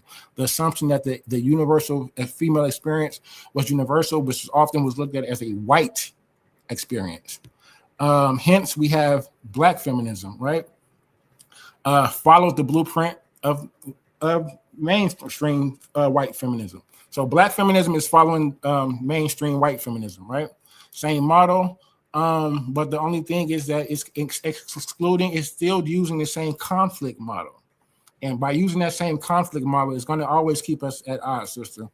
So that's what it does. What it actually did was it solved the answer for the racist part of the intersectionality. So now it dealt with the sexism and the racism, quote unquote, but it left out, it still was dealing with the same conflict model. So it still created the same dynamic against the male versus the female dynamic, right? Struggling for your own equality. That's just So what we see here was the origin of womanism by Alice Walker, right? Which is actually just a continuation of our complementary systems within Mayat, right? The balance, right? So the answer and complementary model, right? Origin, coined by Alice Walker, noted in Black women's culture, rooted in Black women's culture. It's a holistic approach, values entire Black community, including men and families. It's a return to the complementary model, seeks balance within the feminine and masculine. There is no competition within womanism in this model for equity in this model. 1 minute, right? 1 minute remaining. If we begin on the left, mainstream feminism, I want to close. As we conclude, we must ask ourselves, why fight for a seat at a table that was built to exclude you? My opponent suggests that feminism is a tool we should sharpen and reuse, but we have seen through the history of the 19th century petitions and the Lavender Detour that whenever white feminism had to choose between gender and race, it chose its own racial privilege every single time. It was a system that views gender as a battlefield, a conflict model that is fundamentally at odds with the complementary model of our very own Mayan African heritage. This is why womanism is not Black feminism. As Alice Walker taught us, womanism is to feminism as purple is to lavender. It's deeper, richer, and focused on the survival of an entire community, men, women, and children. Womanism is the modern. Keep going. Finish it up, please. Is the modern bridge back to our original state of balance. Thank you so much. That's it. Oh, no, go ahead. I thought you were done. To choose womanism to choose womanism is to Western diagnosis for a Western disease. I close. Thank you so much, King J. Thank you, Issa Queen. Our debaters have completed all 3 rounds. I'm sure that each debater was taking notes on what they need to rebut because we are now going into. No, I didn't do my 3rd round. He started. I didn't you start. didn't? Oh my God, I'm so sorry. No, you're fine. You're fine. Dang, I'm just trying to jip you out of a round. I'm sorry about that. You're right. You do have your final round. You feel like it ended a long time ago. I see you. I see you. Oh, I see you. I am neutral. Don't do that. Don't do that, King J. Don't listen to that. Okay, Issa Queen. When you are ready, your 15 minutes begins. Let me go ahead and share your screen. I'm sorry about that. I was multitasking, which I should have focused. This is really a great debate, so everybody hit the like button. Let's see. I have a couple of in the backstage. I have a couple things up here for. All right, I see it now. All right. Right. We have one more round for the Queen. Issa Queen will be going in for her 15-minute final round. And your time begins when you start speaking, Queen. Okay, give me 1 second. Let me get to my spot. Okay. Yes. Okay, so I'm gonna start now. I think it's very interesting that the brother started with Ida B. Wells and I'm starting with Ida B. Wells because Ida B. Wells was absolutely a feminist. And you know, I'm gonna save it for my rebuttal, but one of the things that King J said in his last round is that, you know, he's recognizing that womanism, Black feminism is all off branches of feminism. He keeps saying it, right? Like, I thought that he needed to be able to prove that this is different. But in all reality, it's the same. It's just carving spaces because within the space, it is oppression. It is ostracism. Just like I was showing in our Black conventions that there was an ostracization of Black women there, and within the feminist spaces there was an ostracization of Black women there. So are we now going to say that Black women shouldn't deal with the Black with the Black movement because y'all ostracized us? I think that would be a ridiculous statement to make. And then, hold on, give me 1 second. I'm sorry. Okay, you need me to pause your time? No, you're fine. Ida B. Wells. Ida B. Wells spearheaded the anti-lynching campaign and exposed racial terror through the Memphis Free Speech newspaper. In the Red Record, 1895, she documented how Black women were denied legal protection. She challenged white suffrage and Black male leaders alike when Black women were being sidelined.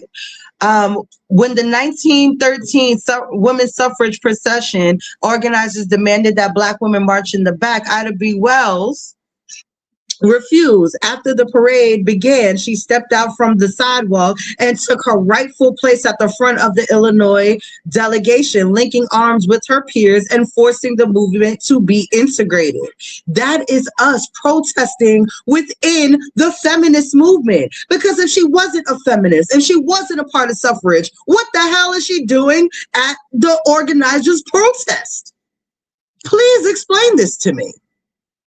In 1910, she helped found the Chicago Negro Fellowship League to support migrants during the Great Migration. This acted as a settlement house, providing housing and job placement for Black men arriving during the Great Migration. In 1913, she founded the Alpha Suffrage Club. Please tell me more how this lady wasn't a part of the feminist suffrage movement with a club with a name like this. In Chicago, the first Black woman suffrage organization in the city, where it educated women about voting rights, organized voter registration, mobilized political participation. And through this club, Black women helped elect Oscar De Priest to Chicago City Council, the first Black alderman and later U.S. congressman. And this is citation by Mia Bay, To Tell the Truth Freely, 2009, and Paula Giddens, Ida, A Sword Among Lions in 2008. Bea Richards, in her 1954 poem, A Black Woman Speaks, she talks about white womanhood being complicit in white supremacy and explicitly challenging the innocence of white women. She called white women willing slaves to the white man, using their perceived superiority to ignore the reality of Black women's lives. You women seeing spoke no protest, but cuddled down in your pink slavery and thought somehow my wasted blood confirms your superiority. She argued that while Black women were trapped by chains and guns, but white women were trapped by lying tongues and economic dependence, and chose to side with their oppressors rather than their sisters. She described white womanhood as standing in the bloody skirt, saying that Black men were lynched in the name of protecting white women's virtue. This is a Black woman standing in front of a bunch of feminists where she also considers herself, because she called them her sisters, saying that y'all are wrong. Y'all are doing this wrong. And I'm here in that spirit to tell y'all that they are doing it wrong and how we're doing it correctly. Now let's move on to the sexual revolution, right? Of the Give me 1960s. 1 moment. I'm pausing. Can you hear me? I'm pausing your time. Just a second. King J, I messaged you. Your time is paused. You have 10 more minutes also, by the way. King J, you have to have your camera on. Unless you have some emergency going on, you really need to have your camera on during the debate, my friend. So sorry about that. I'm going to resume your time now, Queen. Go ahead. Your time resumes when you start speaking. I just want to let him know. Sorry, okay, go ahead. thank you. The sexual revolution of the 1960s and 70s wasn't just about free love. It cracked open doors to health and legal opportunities that transformed women's lives. For example, birth control only became legally accessible to all women in the United States after the Eisenstadt versus Baird 1972, which extended contraception rights to unmarried women. That win was especially vital for Black women who historically endured forced sterilization and denial of reproductive autonomy. Feminist thinkers stress the personal as political, echoing Audre Lorde's truth. Caring for myself is not self-indulgence, it is self-preservation, and that is an act of political warfare.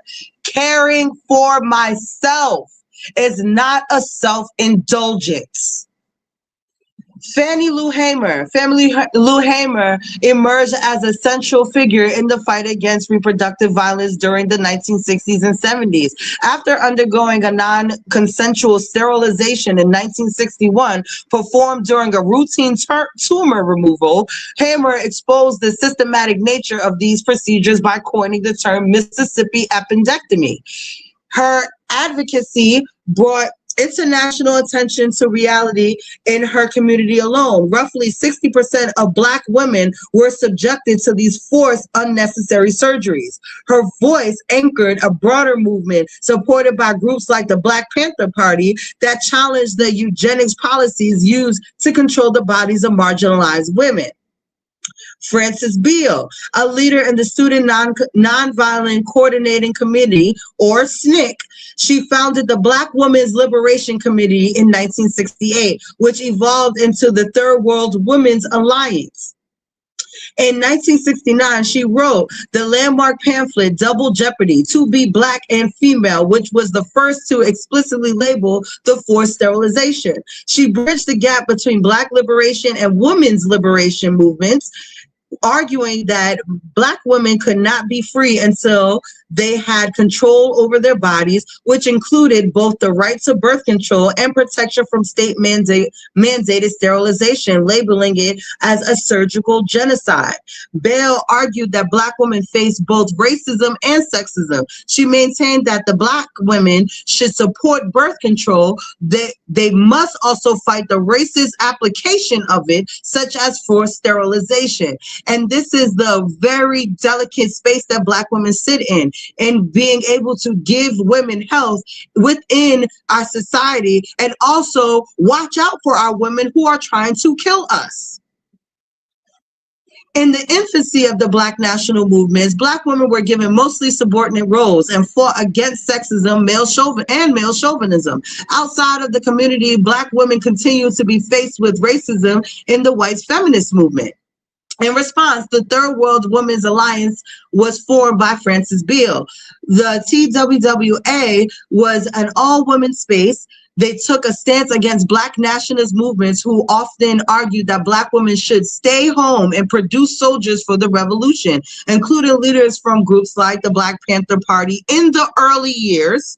Before women took more leadership roles, men like Huey P. Newton and Eldridge Cleaver initially viewed birth control as a tool of Black genocide. The Nation of Islam, under Elijah Muhammad, the NOI was strictly against birth control and abortion, viewing it as a plot by white society to destroy the Black family. Maulana Karenga, the founder of the U.S. organization and the creator of Kwanzaa, who promoted a nationalist ideology that emphasized the traditional subordinate roles for women to strengthen the Black nation. The Black Panther Conference in 1967, at this gathering, male delegates passed an anti-birth control resolution, which many Black women activists felt like it was an attempt to control their bodies under the guise of revolution. In the 1970s, an article titled Concerning Birth Control urged women not to take the pill and conceive children for the struggle against white America. Frances Beale famously pushed back against these specific men in her writing, stating that a true revolutionary could not be a slave master at home. She and the TWWA argued that Black liberation was impossible if Black women remained oppressed by both white society and Black men. Shirley Chisholm, the first Black woman elected to Congress, was a vocal supporter of abortion rights long before Roe versus Wade. In 1969, she became the first president of the NARO, then National Association for the Repeal of Abortion Laws, framing abortion access as an economic necessity for poor women of color. She argued that wealthy white women always had access to private abortion, while poor Black women were forced into dangerous illegal procedures or coerced sterilization. Black women face racism and sexism under man in the house rules, which cut families off off from aid if a man lived in the home. That policy destabilized households and punished families for wanting stability. Johnny Tillman and the National Welfare Rights Organization reframed welfare as both a racial and gender justice issue. As Tillman declared in 1972, I'm a woman, I'm a Black woman, I'm a poor woman, and because of those three things, I am supposed to be a nobody, but I am somebody. Their activism forced reform so families can receive aid without being pushed to exile their men. And let's be real, what kind of freedom is it if a family has to break itself apart just to eat? These are the things that Black women were talking about that y'all have now blamed Black women for. Red pill. In the 21st century, Black women again carried the feminist energy into racial justice movements. Black Lives Matter organizers drove major legislative changes. And regardless of how you feel about Black Lives Matter, the repeal of the New York's 50, a law opening police disciplinary records. The 2020 New York Policy Reform Package banning chokeholds, mandating demographic data, and adding oversight in custody deaths, qualified immunity reforms in Colorado, New Mexico, and New York City, and local reforms like body cameras, no-knock warrant restrictions, and transparency rules. These are coming out of the minds of feminists. And of course, you know, with the help of the community and Black men that absolutely push for these goals as well. And just as Black women brought policing under the feminist lens, Tarana Burke's Me Too movement dragged workplace abuse into the spotlight. Its victories weren't symbolic. They were written into law. The Ending Forced Arbitration Act, which lets workers take harassment and assault claims to court. The Speak Out Act of 2022, limiting NDAs in misconduct cases, state level reforms mandating training and restricting NDAs, and the New York's Adult Survivors Act, which opened a window for older abuse claims. And be clear, I recognize that white women stole this movement too. I bet you didn't even know that the Me Too movement was started by Black women.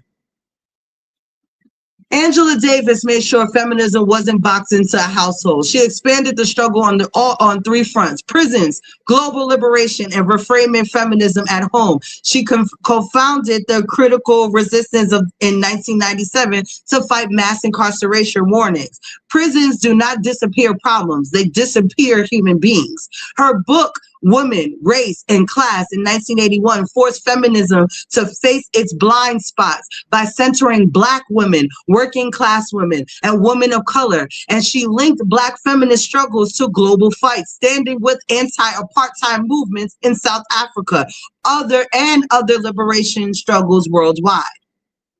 The Emmett Till Anti-Lynching Act, and I know how y'all feel about Miss Kamala Harris, the feminist, right? But after 100 years and over 200 failed attempts by Congress to pass anti-lynching legislation, federal protection was finally established. December 2018, then Senator Kamala Harris, along with Cory Booker and Tim Scott, first passed the Justice for Victims of Lynching Act in the Senate. February 2020, the House passed the version renamed the Emmett Till Anti-Lynching Act. But by March 29, 2022, signed into law by President Biden with Vice President Harris as key architects of this bill. So Kamala Harris, the feminist, has been a part of this anti-lynching bill since she was a senator. 20 seconds left. I don't want to So stop with you. all of that being, 20 seconds, with all of that being said, feminism is in the core, and Black women are in the core of a lot of our movements, but we like to separate them because we don't like the word feminist. And I'm going to land there. Okay, thank you so much. I said 20 seconds because you were cooking, so I didn't want to, stop that flow. So this was an excellent 3 rounds. Wow, I love the debaters. I love their information. I know you guys in the chat do too. I see everybody really commenting a lot. If you're commenting, please hit the like button. Show some support. Mods, if you can. I don't know if you guys put your Cash App, Issa Queen and Kate, King J. But if you do have Cash App info, Yes. Can you, let's see, share your Cash App right now, and then they'll just go get it. What's your Cash App? King J first. Just pay it forward. You know what I'm saying? Just do a good deed for somebody today. You know what I'm saying? For me, if anybody that was gonna donate for me, or just pay it forward. You know what I'm saying? That'll be good. Okay, well, let's pay it forward to either sa.neter's Cash App, and of course the Queen. It's the Queen's Cash App. No, because this is hard work. So I'm just saying, sure. it's not easy for the way you guys, both of you have this information. It's excellent. Queen, what is your Cash App? Do you have one that we can please share? Yes, I do. It is $ Issa Queen 17. Again, that's $ Issa Queen 17. Issa Queen 17. $ Issa Queen 17. Okay. And of course, mods, you know, I'm gonna put it in the chat real quick because these were great. There's so much good information. Is it the 15 wasn't long enough. I was complaining about the 12. I know. Don't worry, I got you. Yeah, I know. It's ISSAKWEEN 17. Yes, ma'am. All right, let's get that shared. You know what to do, mods. All right, now, as I said before, we are going into the rebuttal round. Each debater has 6 minutes to rebut anything that they think they needed to rebut during the 3 rounds. King J, you know how it goes. You come in. If you have something you want to share, I'm going to look in the back and see if you want to share anything. Do you have anything to share? Or you just want to go with your rebuttal?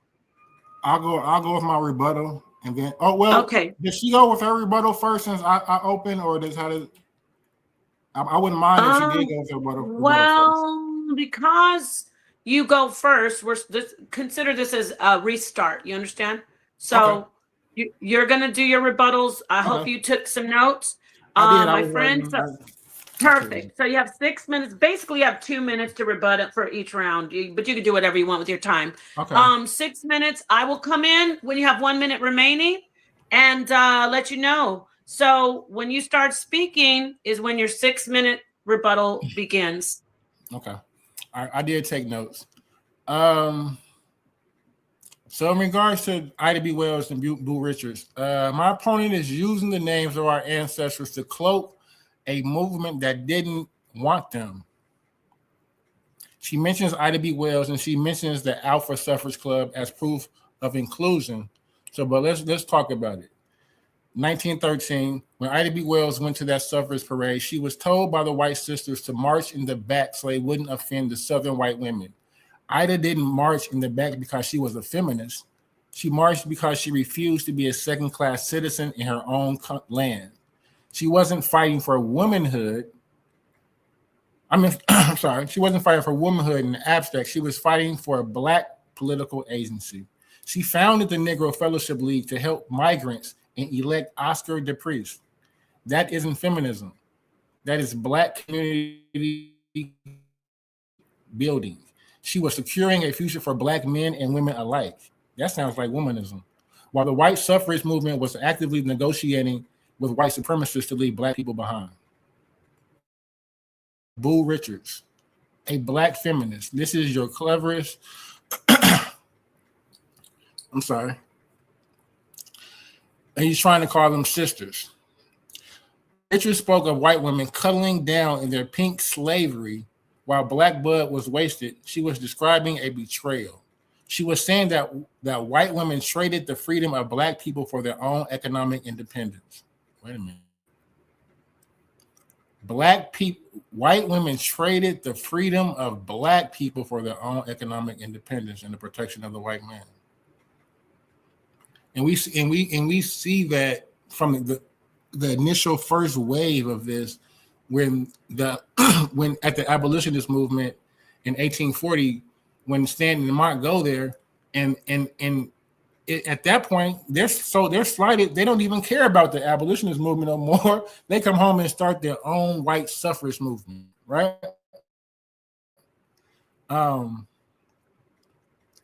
You cannot use a poem that calls white womanhood complicit in white supremacy of feminism. That poem is a divorce decree. It is a statement that Black women and white women in two different,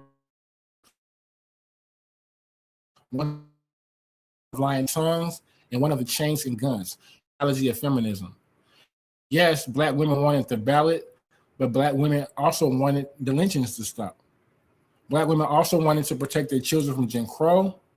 Black women, Black men as well. We definitely wanted to empower our home, and we were murdered in the name of this female white virtue, right? In this attempt to vote. Feminism has always been about the individual rights of the woman against the man. And I just want to drive this home in the argument to just be clear about what the topic of the actual debate is. Who created feminism? Did white women create it? And so my argument, and I think what I've showed is here in regards to the Western conflict model, is that feminism is a response to that patriarchal, that oppression within that model, right? We clearly, and I definitely think my point would agree that when Stanton and Mott felt slighted, they came home and created the white women's suffrage movements, right?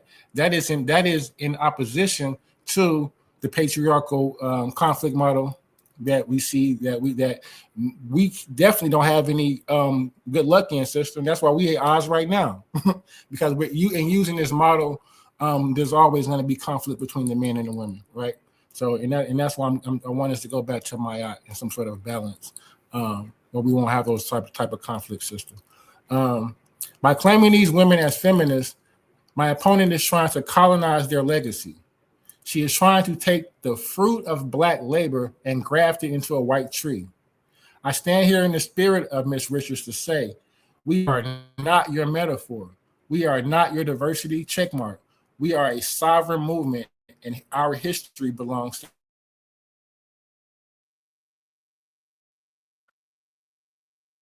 Okay, I'm going to pause this time because I don't know about you, but I can't hear him now. Can you? No, can you hear him? He froze. Right. Okay. Great. All right. So King J, you froze. You were at 4 minutes and 43 seconds. So your time is paused at that. We're going to hold on a minute and see if we can get him to come back in. In the meantime, mods, chat. Mods, thank you for everything you're doing. Chat, if you haven't hit the like button, please hit it. Are you back, King J? Okay, it's not back. I never knew I was gone. I never knew I was gone. Yeah, you were gone for about 8 seconds. So I paused your time though.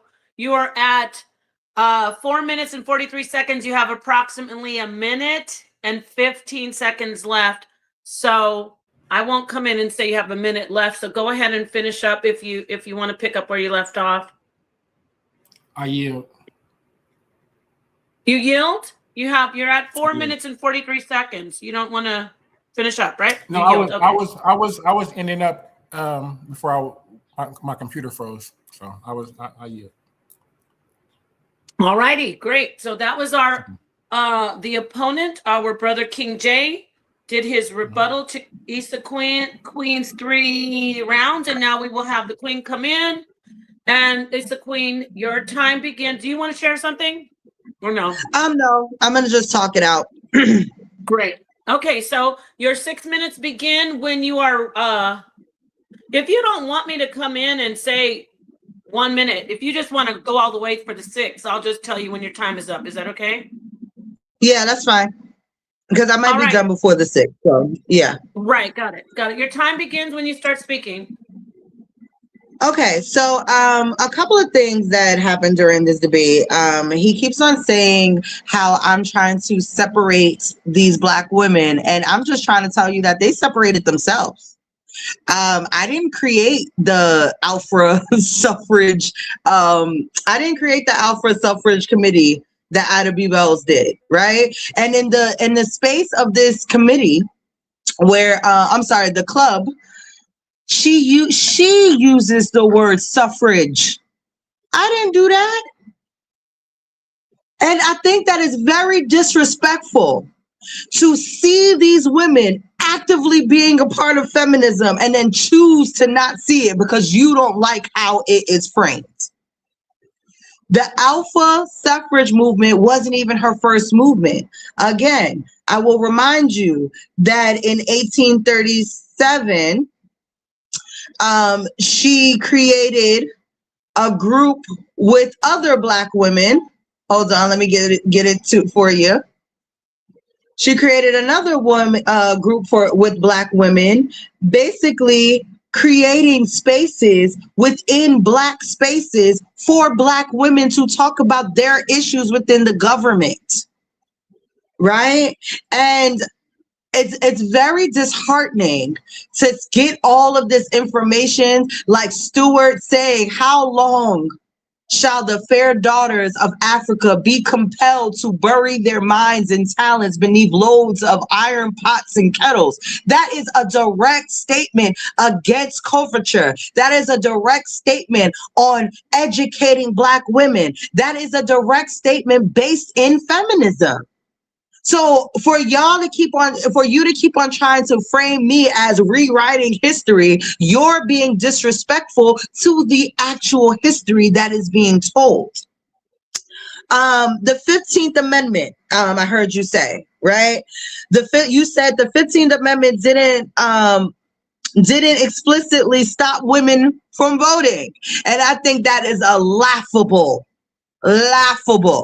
because the 15th Amendment was very clear at who they were giving voting rights to, right?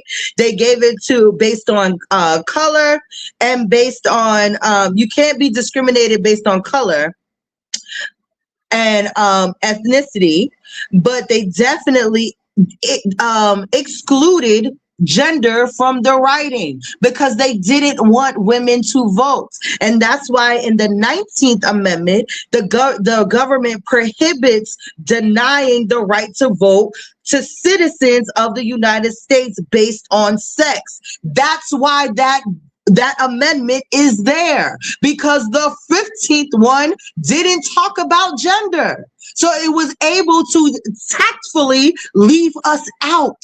And these are the nuances that I said that you are going to miss because you're not learning about our Black women because you want to learn about them. You're learning about them to prove me wrong. And you're doing them a disservice when you do things like that. This balance argument and the conflict argument that he keeps on pushing up, it eliminates the fact that Black women were being discriminated against. What he's actually trying to say is that feminism is the issue. There were no issues until Black women and women of all over the world decided to say, hey, y'all are oppressing me. And that's when the problem happened. That's not a true statement. The true statement is the problem happened when the oppression happened. And the response to it is us trying to get back to the balance of egalitarian societies. You are blaming women for things that the government of patriarchy has done when they excluded women from the government. It's a circle jerk argument, especially in the way that you're framing it, because even in the conflict theory, it literally leaves space for the fact that these people are being oppressed, the thing that you keep on leaving out of your argument. Womanist is to feminist as purple is to lavender. And I would like to ask the comments, I would like to ask the world, is lavender purple? Because from what I know in color theory, it's a shade of purple. So it's not saying that it's different. It's not saying that it's completely different. It's just saying that it looks different. They're both shades of purple. Feminism, womanism, Black feminism are all shades of political movements against the oppression of women. So whatever word you want to use to describe the action, it's still the action of political violence being done against women and people fighting against it. And I like to stress people, because people, not just women, were about the fight. And that's why I spoke about Alexander Cromwell. That's why I spoke about Timothy Fortune and Robert Purvis and Charles Lennox Raymond. This is why I spoke about these people, because these people were understanding of the plights of women at that time. And they saw that their women, their Black women, were being oppressed. And they did things to be able to stop that oppression, because that is what my aunt would call for. When your woman is being dishonored, disrespected, and oppressed, as Black men, you're supposed to stand up and protect us. And right now, by the way you're framing these conversations, by the way you're trying to exclude the Black women from feminism, you are a part of the problem. Time. Thank you. Thank you very much, Issa Queen, and thank you very much, King J, for completing your rebuttals. We now go into what I love. One of my favorite parts of the debates is the question and answer round. I don't know if it could get any more lit than this, but we're going to find out right now. All right. So to the debaters, you, as I said before at the beginning, you each have 3 questions to pose directly to your opponent, and your opponent has up to 1 minute to answer each question. After the opponent answers the question, you can return with a up to 1 minute rebuttal, which is great. So, King J, you can start with your 3 questions. And, you know, each question, once you ask the sister the question, she has up to 1 minute. Please, Issa Queen, let me know clearly, like, if you're not going to use the whole minute, say, okay, I'm done. And then, you know, I'll reset the time. All righty, everybody ready to go? King J, you ready to start your first question? Or your round? Okay. All right. Yeah. I can't. Okay, great. Go ahead. My first question is this.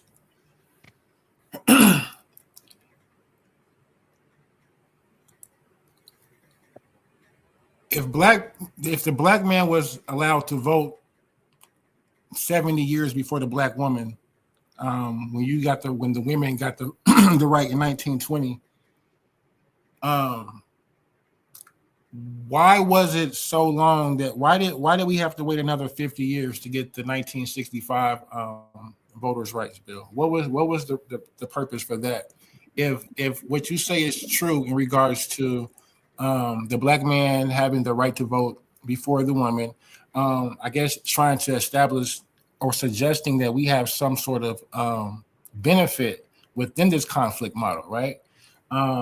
Which is a fallacy in itself, because it's neglecting the race. The system is still oppressing us through race.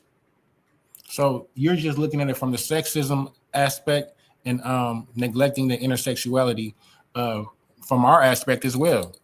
There's an intersexuality in it from us as well. We're going through the same, you know. Oh, this is a question. I'm sorry. King J, get the question out. Okay. So yeah, that's the question. If that's the case, if we had some sort of rights before you did, explain the 1965, the need for the 1965 voters' rights bill. Thank you. So, what you're missing is that when Black men got their right to vote, Jim Crow laws absolutely, you know, made it hard for them to vote. You put that into your debate. But what you missed is that Black men did get to vote, right? There was Black men in the North that got to vote. There was Black men that were freed men, right? That came from freed families, that never had a grandparent, that were enslaved. So that law didn't apply to them. So there were pockets of Black men that were able to vote in those early times before women gained their right to vote. So I think that the way you're framing the history is off, because then you will be you would be dishonoring the fact that Black men actually did vote. Now, was it at a high level? No, because of Jim Crow laws, obviously. But the Time. space for it was there. I'm done. Okay. Thank you. All right, King J, second question. Well, And can I by get the my- way, can I to get my both debaters. My 1 minute rebuttal. Yeah. Well, yes. I'm sorry. You're right. You're absolutely right. And thank you for reminding me. That is my bad. I do want to say to both of you, if you need the question clarified, you can always ask for him for clarification. Okay. Sorry about that. Yes, you do have a rebuttal to that. Go ahead. So my rebuttal would be, if that may be true, that we got the vote before you, sister, would that not still be liberation for our household, for our whole community? Us getting that vote, bringing it to our household, would that not still be liberation for you? Is not the liberated Black man still liberation for his Black woman? That would be my response to what she just said, because she's still coming at it from the conflict model, from a feminist point of view, as suggesting that us having something is negating something from her, when in reality, us getting that vote, you know what I'm saying, even though it may have been just small pockets that were actually able to use it, when they brought it home, it was a victory for us all. So Okay, thank you for your rebuttal. And now you go into your second question for the Queen, for Issa Queen. Okay. So my second question would be this. If the feminist movement was not started by white women, what would be the need for Black feminists? Because that would suggest that the original movement itself excluded them. What would be the need for womanism? Because that would suggest that the Black feminist movement, while addressing the intersexuality with the racism and the sexism, still neglected the Black man, because it's still using the same conflict model. We're not going to find success using this model. So even when you pointed out 1855, the color convention, and you suggested that Mary Shadd saw some sort of oppression within that, you're suggesting that she felt just like Mary Stanton did, right? And Mott, right? Because they're using the same system. So I think that goes. Brother, you gotta ask me a question. Oh, okay. Like you are debating right now. That's the question. That's the question, sister. I'm sorry for trying to frame it. Right? Can you repeat the question? Yes. The question is, if the feminine movement was not created, what would be why was there a need for the Black feminist movement and other movements if the feminist movement included Black women? So again, we are looking at history through the eyes of white people, right? In these situations where I clearly showed that feminism has been a thought since ancient times, since Kemet, right? The political movement, the education, the health, all of those things has been pushed since Kemet. And then here comes these white women who join it. And now for some strange reason, we only value feminism through the white woman's gaze. That is cultural appropriation at its finest. And it's not that Black feminism was needed or womanism was needed. What really was needed was for us to tell white women that they're doing it wrong. That they're not doing feminism, that they're just restructuring white supremacy under the guise of feminism. Thank you. But in all reality, oh, that was time? No, go ahead, finish up. But yeah, it's time. When you hear time, you can finish your sentence. Right. In all reality, right, feminism is a movement to better women in its entirety, not just one subsect of women. And I land there. Thank you very much. And King J, your rebuttal, you have up to 1 minute. So the sister said feminism is a movement to help better women. would you say that womanism is a system that helps better the community? Hold on, stop. Both. Are Oh, you okay? okay? I would say this is my rebuttal. I'm not asking another question. I'm sorry. I phrased Okay, that thank wrong. you. I Go ahead. would. My rebuttal to that would be the sister ending her by saying that feminism is for women. My rebuttal would be that womanism, right? Alice Walker's womanism would be more of a reflection of the complementary model, the balance that we see in Mayat. Okay, that is your rebuttal. We can That is move my on to rebuttal. your third question. Thank you, sir. Your third and final question. And King J, I'm really lenient, but yeah, I mentioned it, and the sister, just try to keep it very concise and clear so she can answer your question. Okay, my friend. Thank you. Yes. The representation of dual crowns within certain African societies show co-regency. Would you say that is represented in this Western conflict model? Issa Queen. First of all, no, because I wouldn't frame it as a Western conflict model. So like even the way you're phrasing the question is hard to like answer it, because I don't agree with feminism being a part of a conflict model, especially in the way that you're framing it. So can you rephrase the question for me so I can answer it accurately? Okay, before you do that, I'm gonna let you know, Issa Queen, you were at 22 seconds. Okay, so you have about 40 more seconds when he does rephrase it. Okay. Okay, no problem. Great. Okay, go ahead, King J. Please clarify and rephrase it for her so she can get it.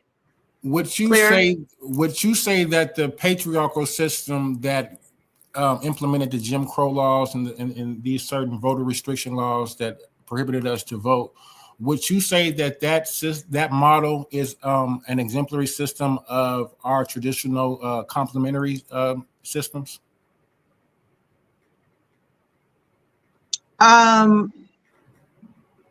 No, I would say that just like every other system, everything has a spectrum.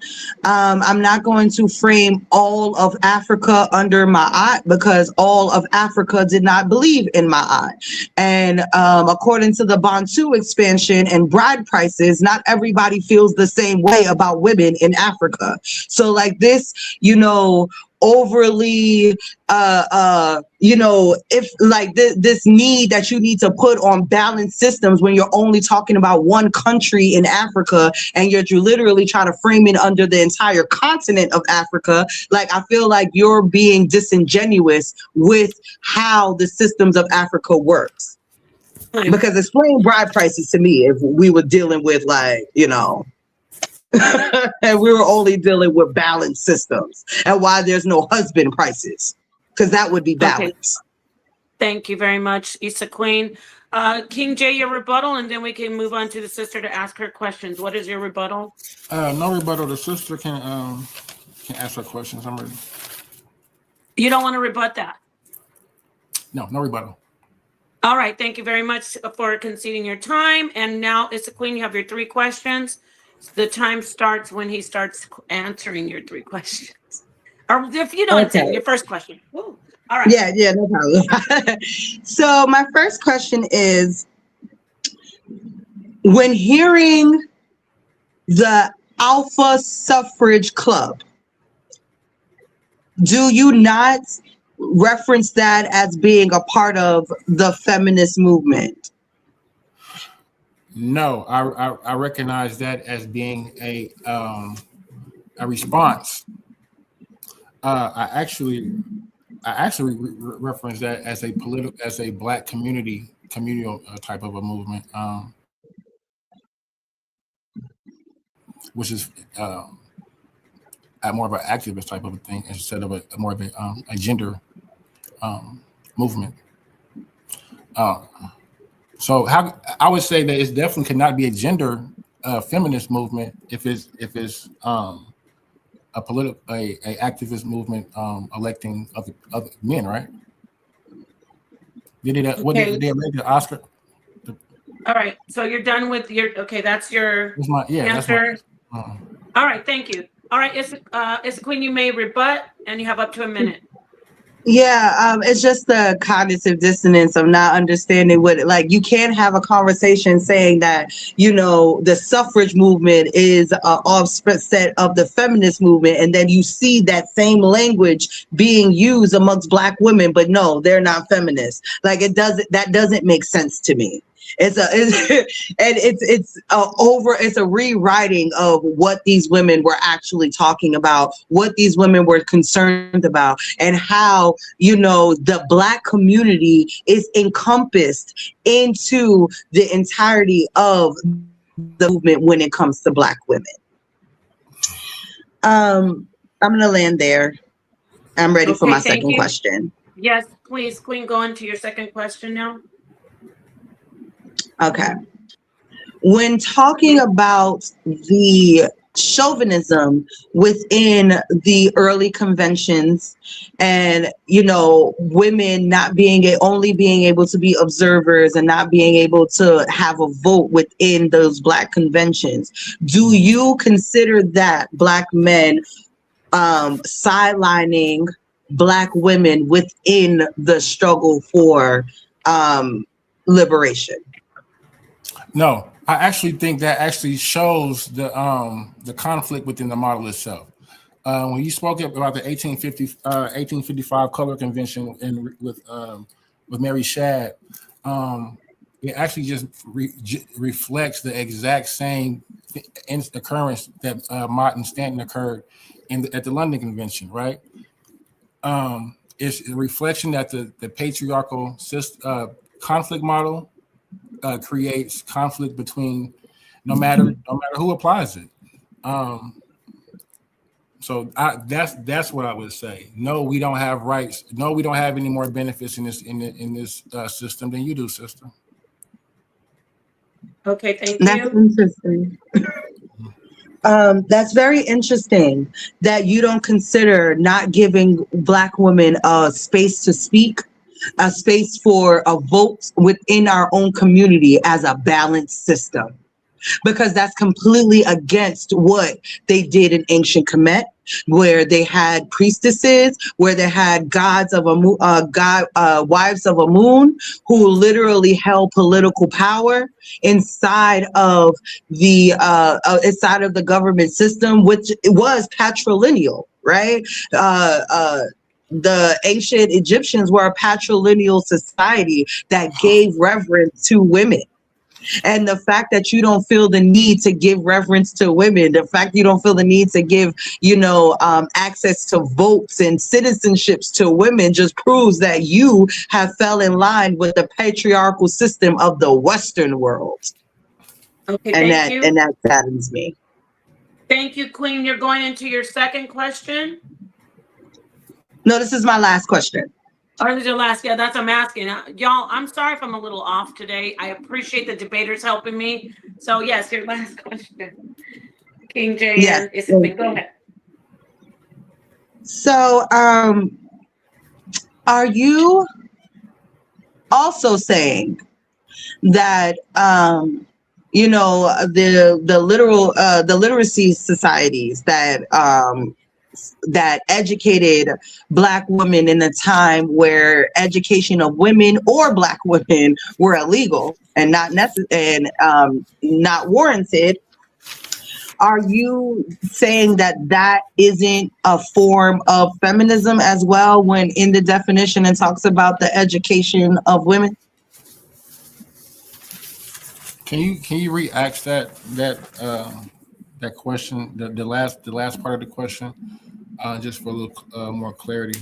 I didn't. Okay. So what I'm asking is, are you saying that the literary societies that I was talking about in the early 1830s, right? Mm-hmm. Are they where they educated Black women and had literacy congregations? Mm-hmm. in a time period where women were not supposed to be educated according to coverture laws. Do you not consider that a feminist protest against the laws that are telling people to not educate women? I would not call that a feminist movement at all. No. Okay, is that your full answer? During this time period, these type of movements are referred to as women suffragist movements. So I would classify that as a Black woman suffrage movement. Oh, okay. Thank you, King J. And Issa Queen, you can rebut that, and I believe we've completed it.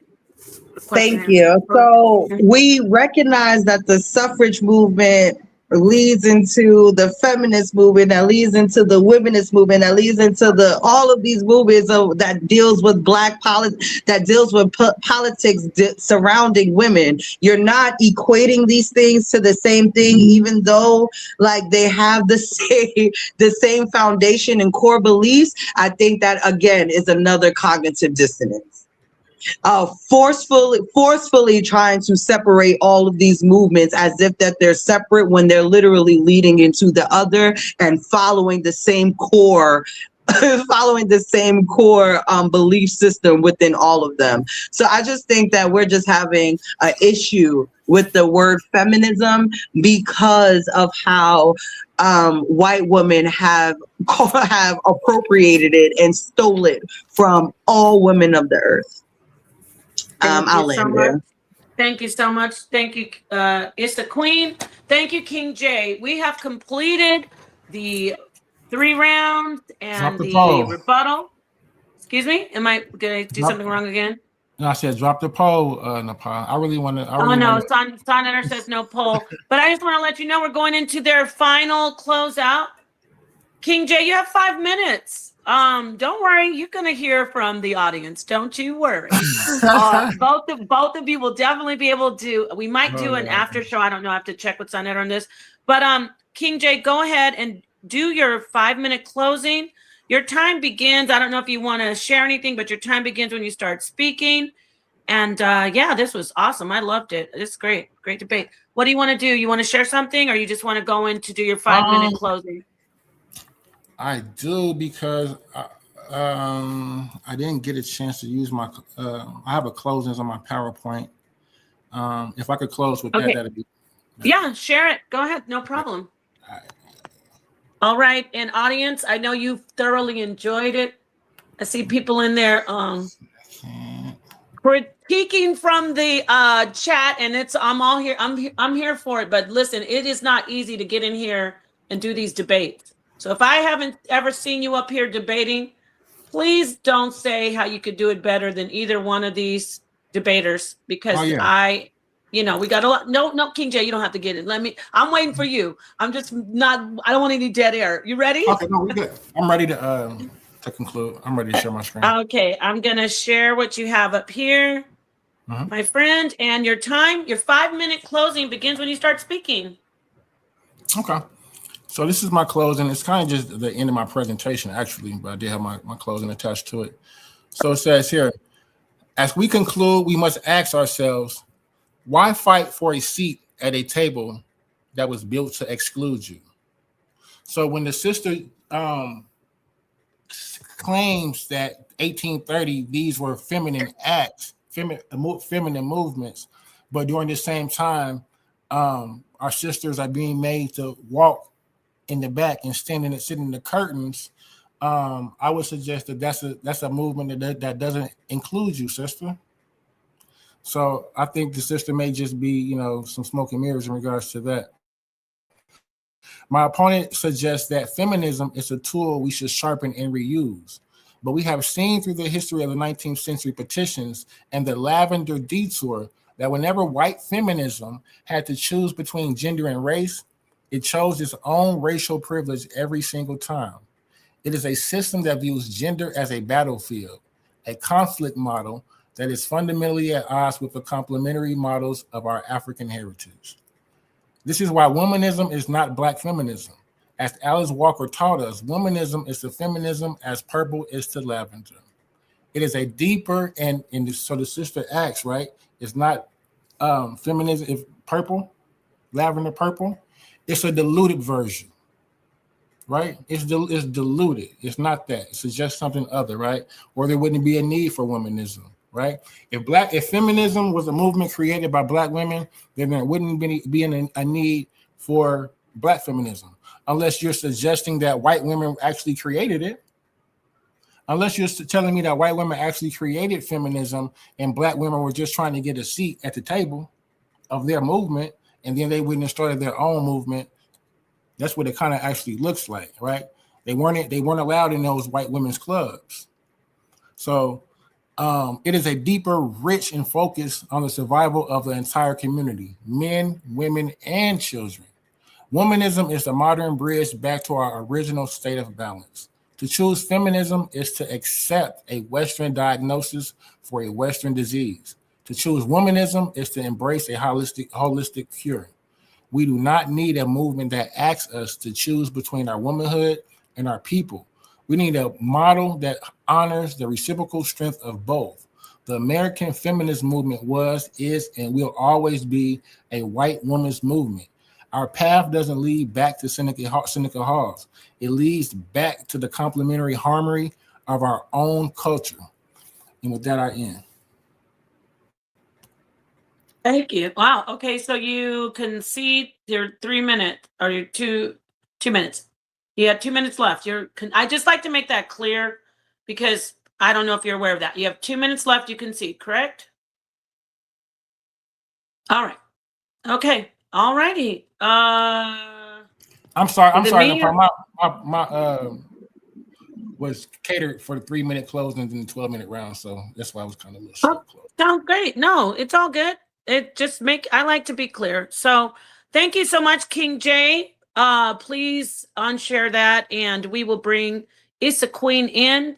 Queen, you have 5 minutes closing. I'm just gonna let you go all the way through, and if you go over, if you're at your 5, I'll say time. I'm not gonna come in and say 1 minute. So when you start speaking, do you have anything to share, by the way? No. Okay, when you start speaking, your time begins. Okay. So tonight I didn't just define feminism, I proved it. At its core, feminism rejects the idea that women are naturally or divinely inferior. And what did we see? That inferiority was never natural. It was constructed through curvature laws that erase women's legal identities, through restrictions on education, wages, property, and voice, through systems that confine women to the private sphere while denying them power in the public one. I showed that feminism asserts bodily and intellectual autonomy, that a woman's body and mind belong to herself, not her husband, not her father, and not to the state.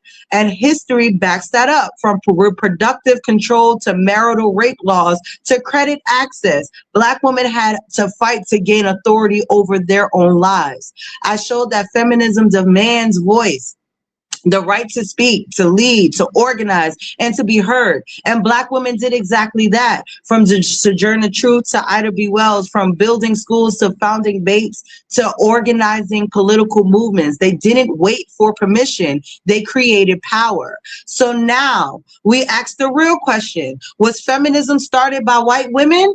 If feminism means recognizing injustice for it has a name, if it means resisting systems that deny women autonomy, if it means building institutions that uplift entire communities, then the answer is no.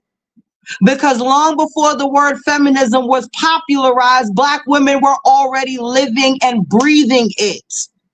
They were already challenging legal invisibility, already demanding rights, already organizing for survival and liberation. What mainstream history often labels as feminism is led by white women, was not always rooted in the collective freedom. Too often, it was selected, exclusionary, and gatekept.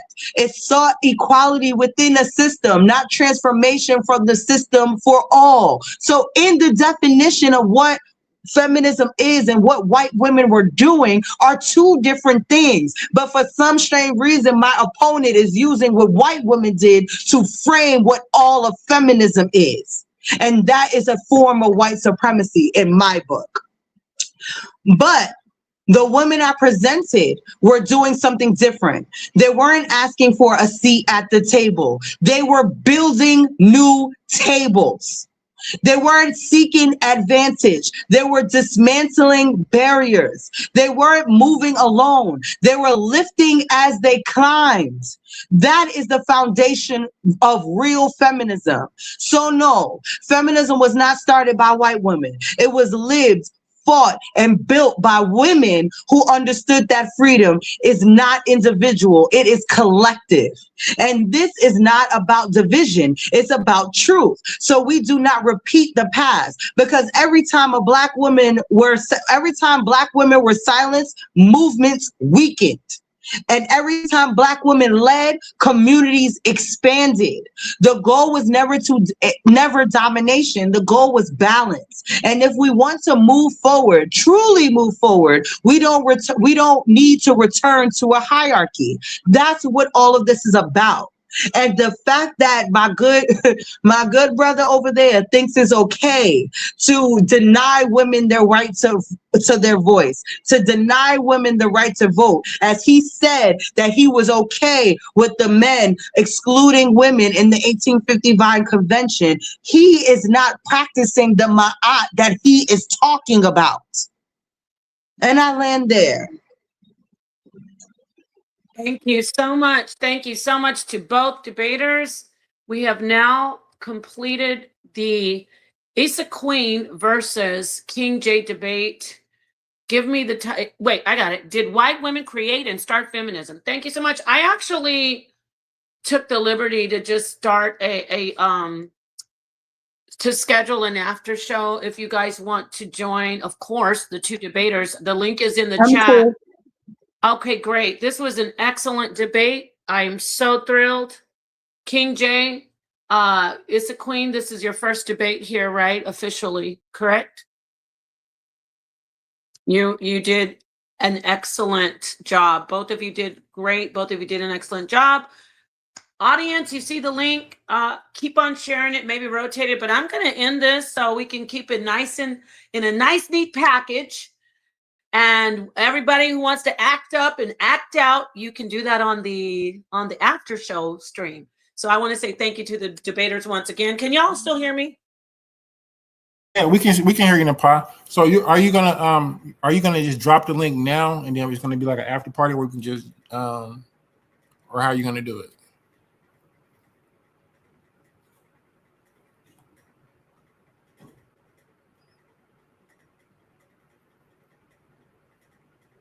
I can't hear her now.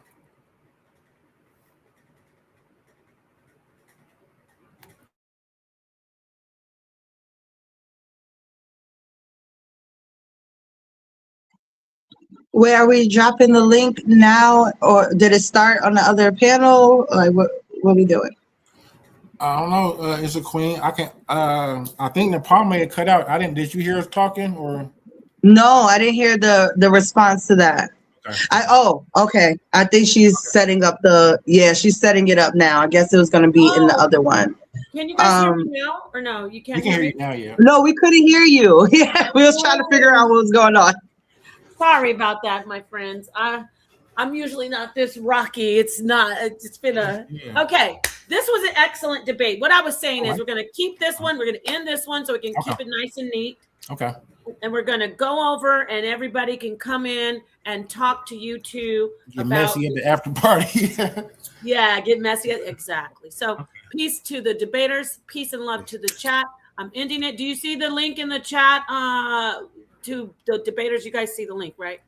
I dropped it. I'll drop it again. Okay. You got it in there? Before I end it, just let everybody know. You see it right there? I'm going to put it in the new stream too. So don't worry. Okay. Yeah, if you put it in the new stream, I'll see it over there. Perfect. Thank you so much, Issa Queen. Thank you so much, King J. Yes, beautiful. Peace to the HOK family. This is the toughest environment to be in. Peace. This was good. I loved it.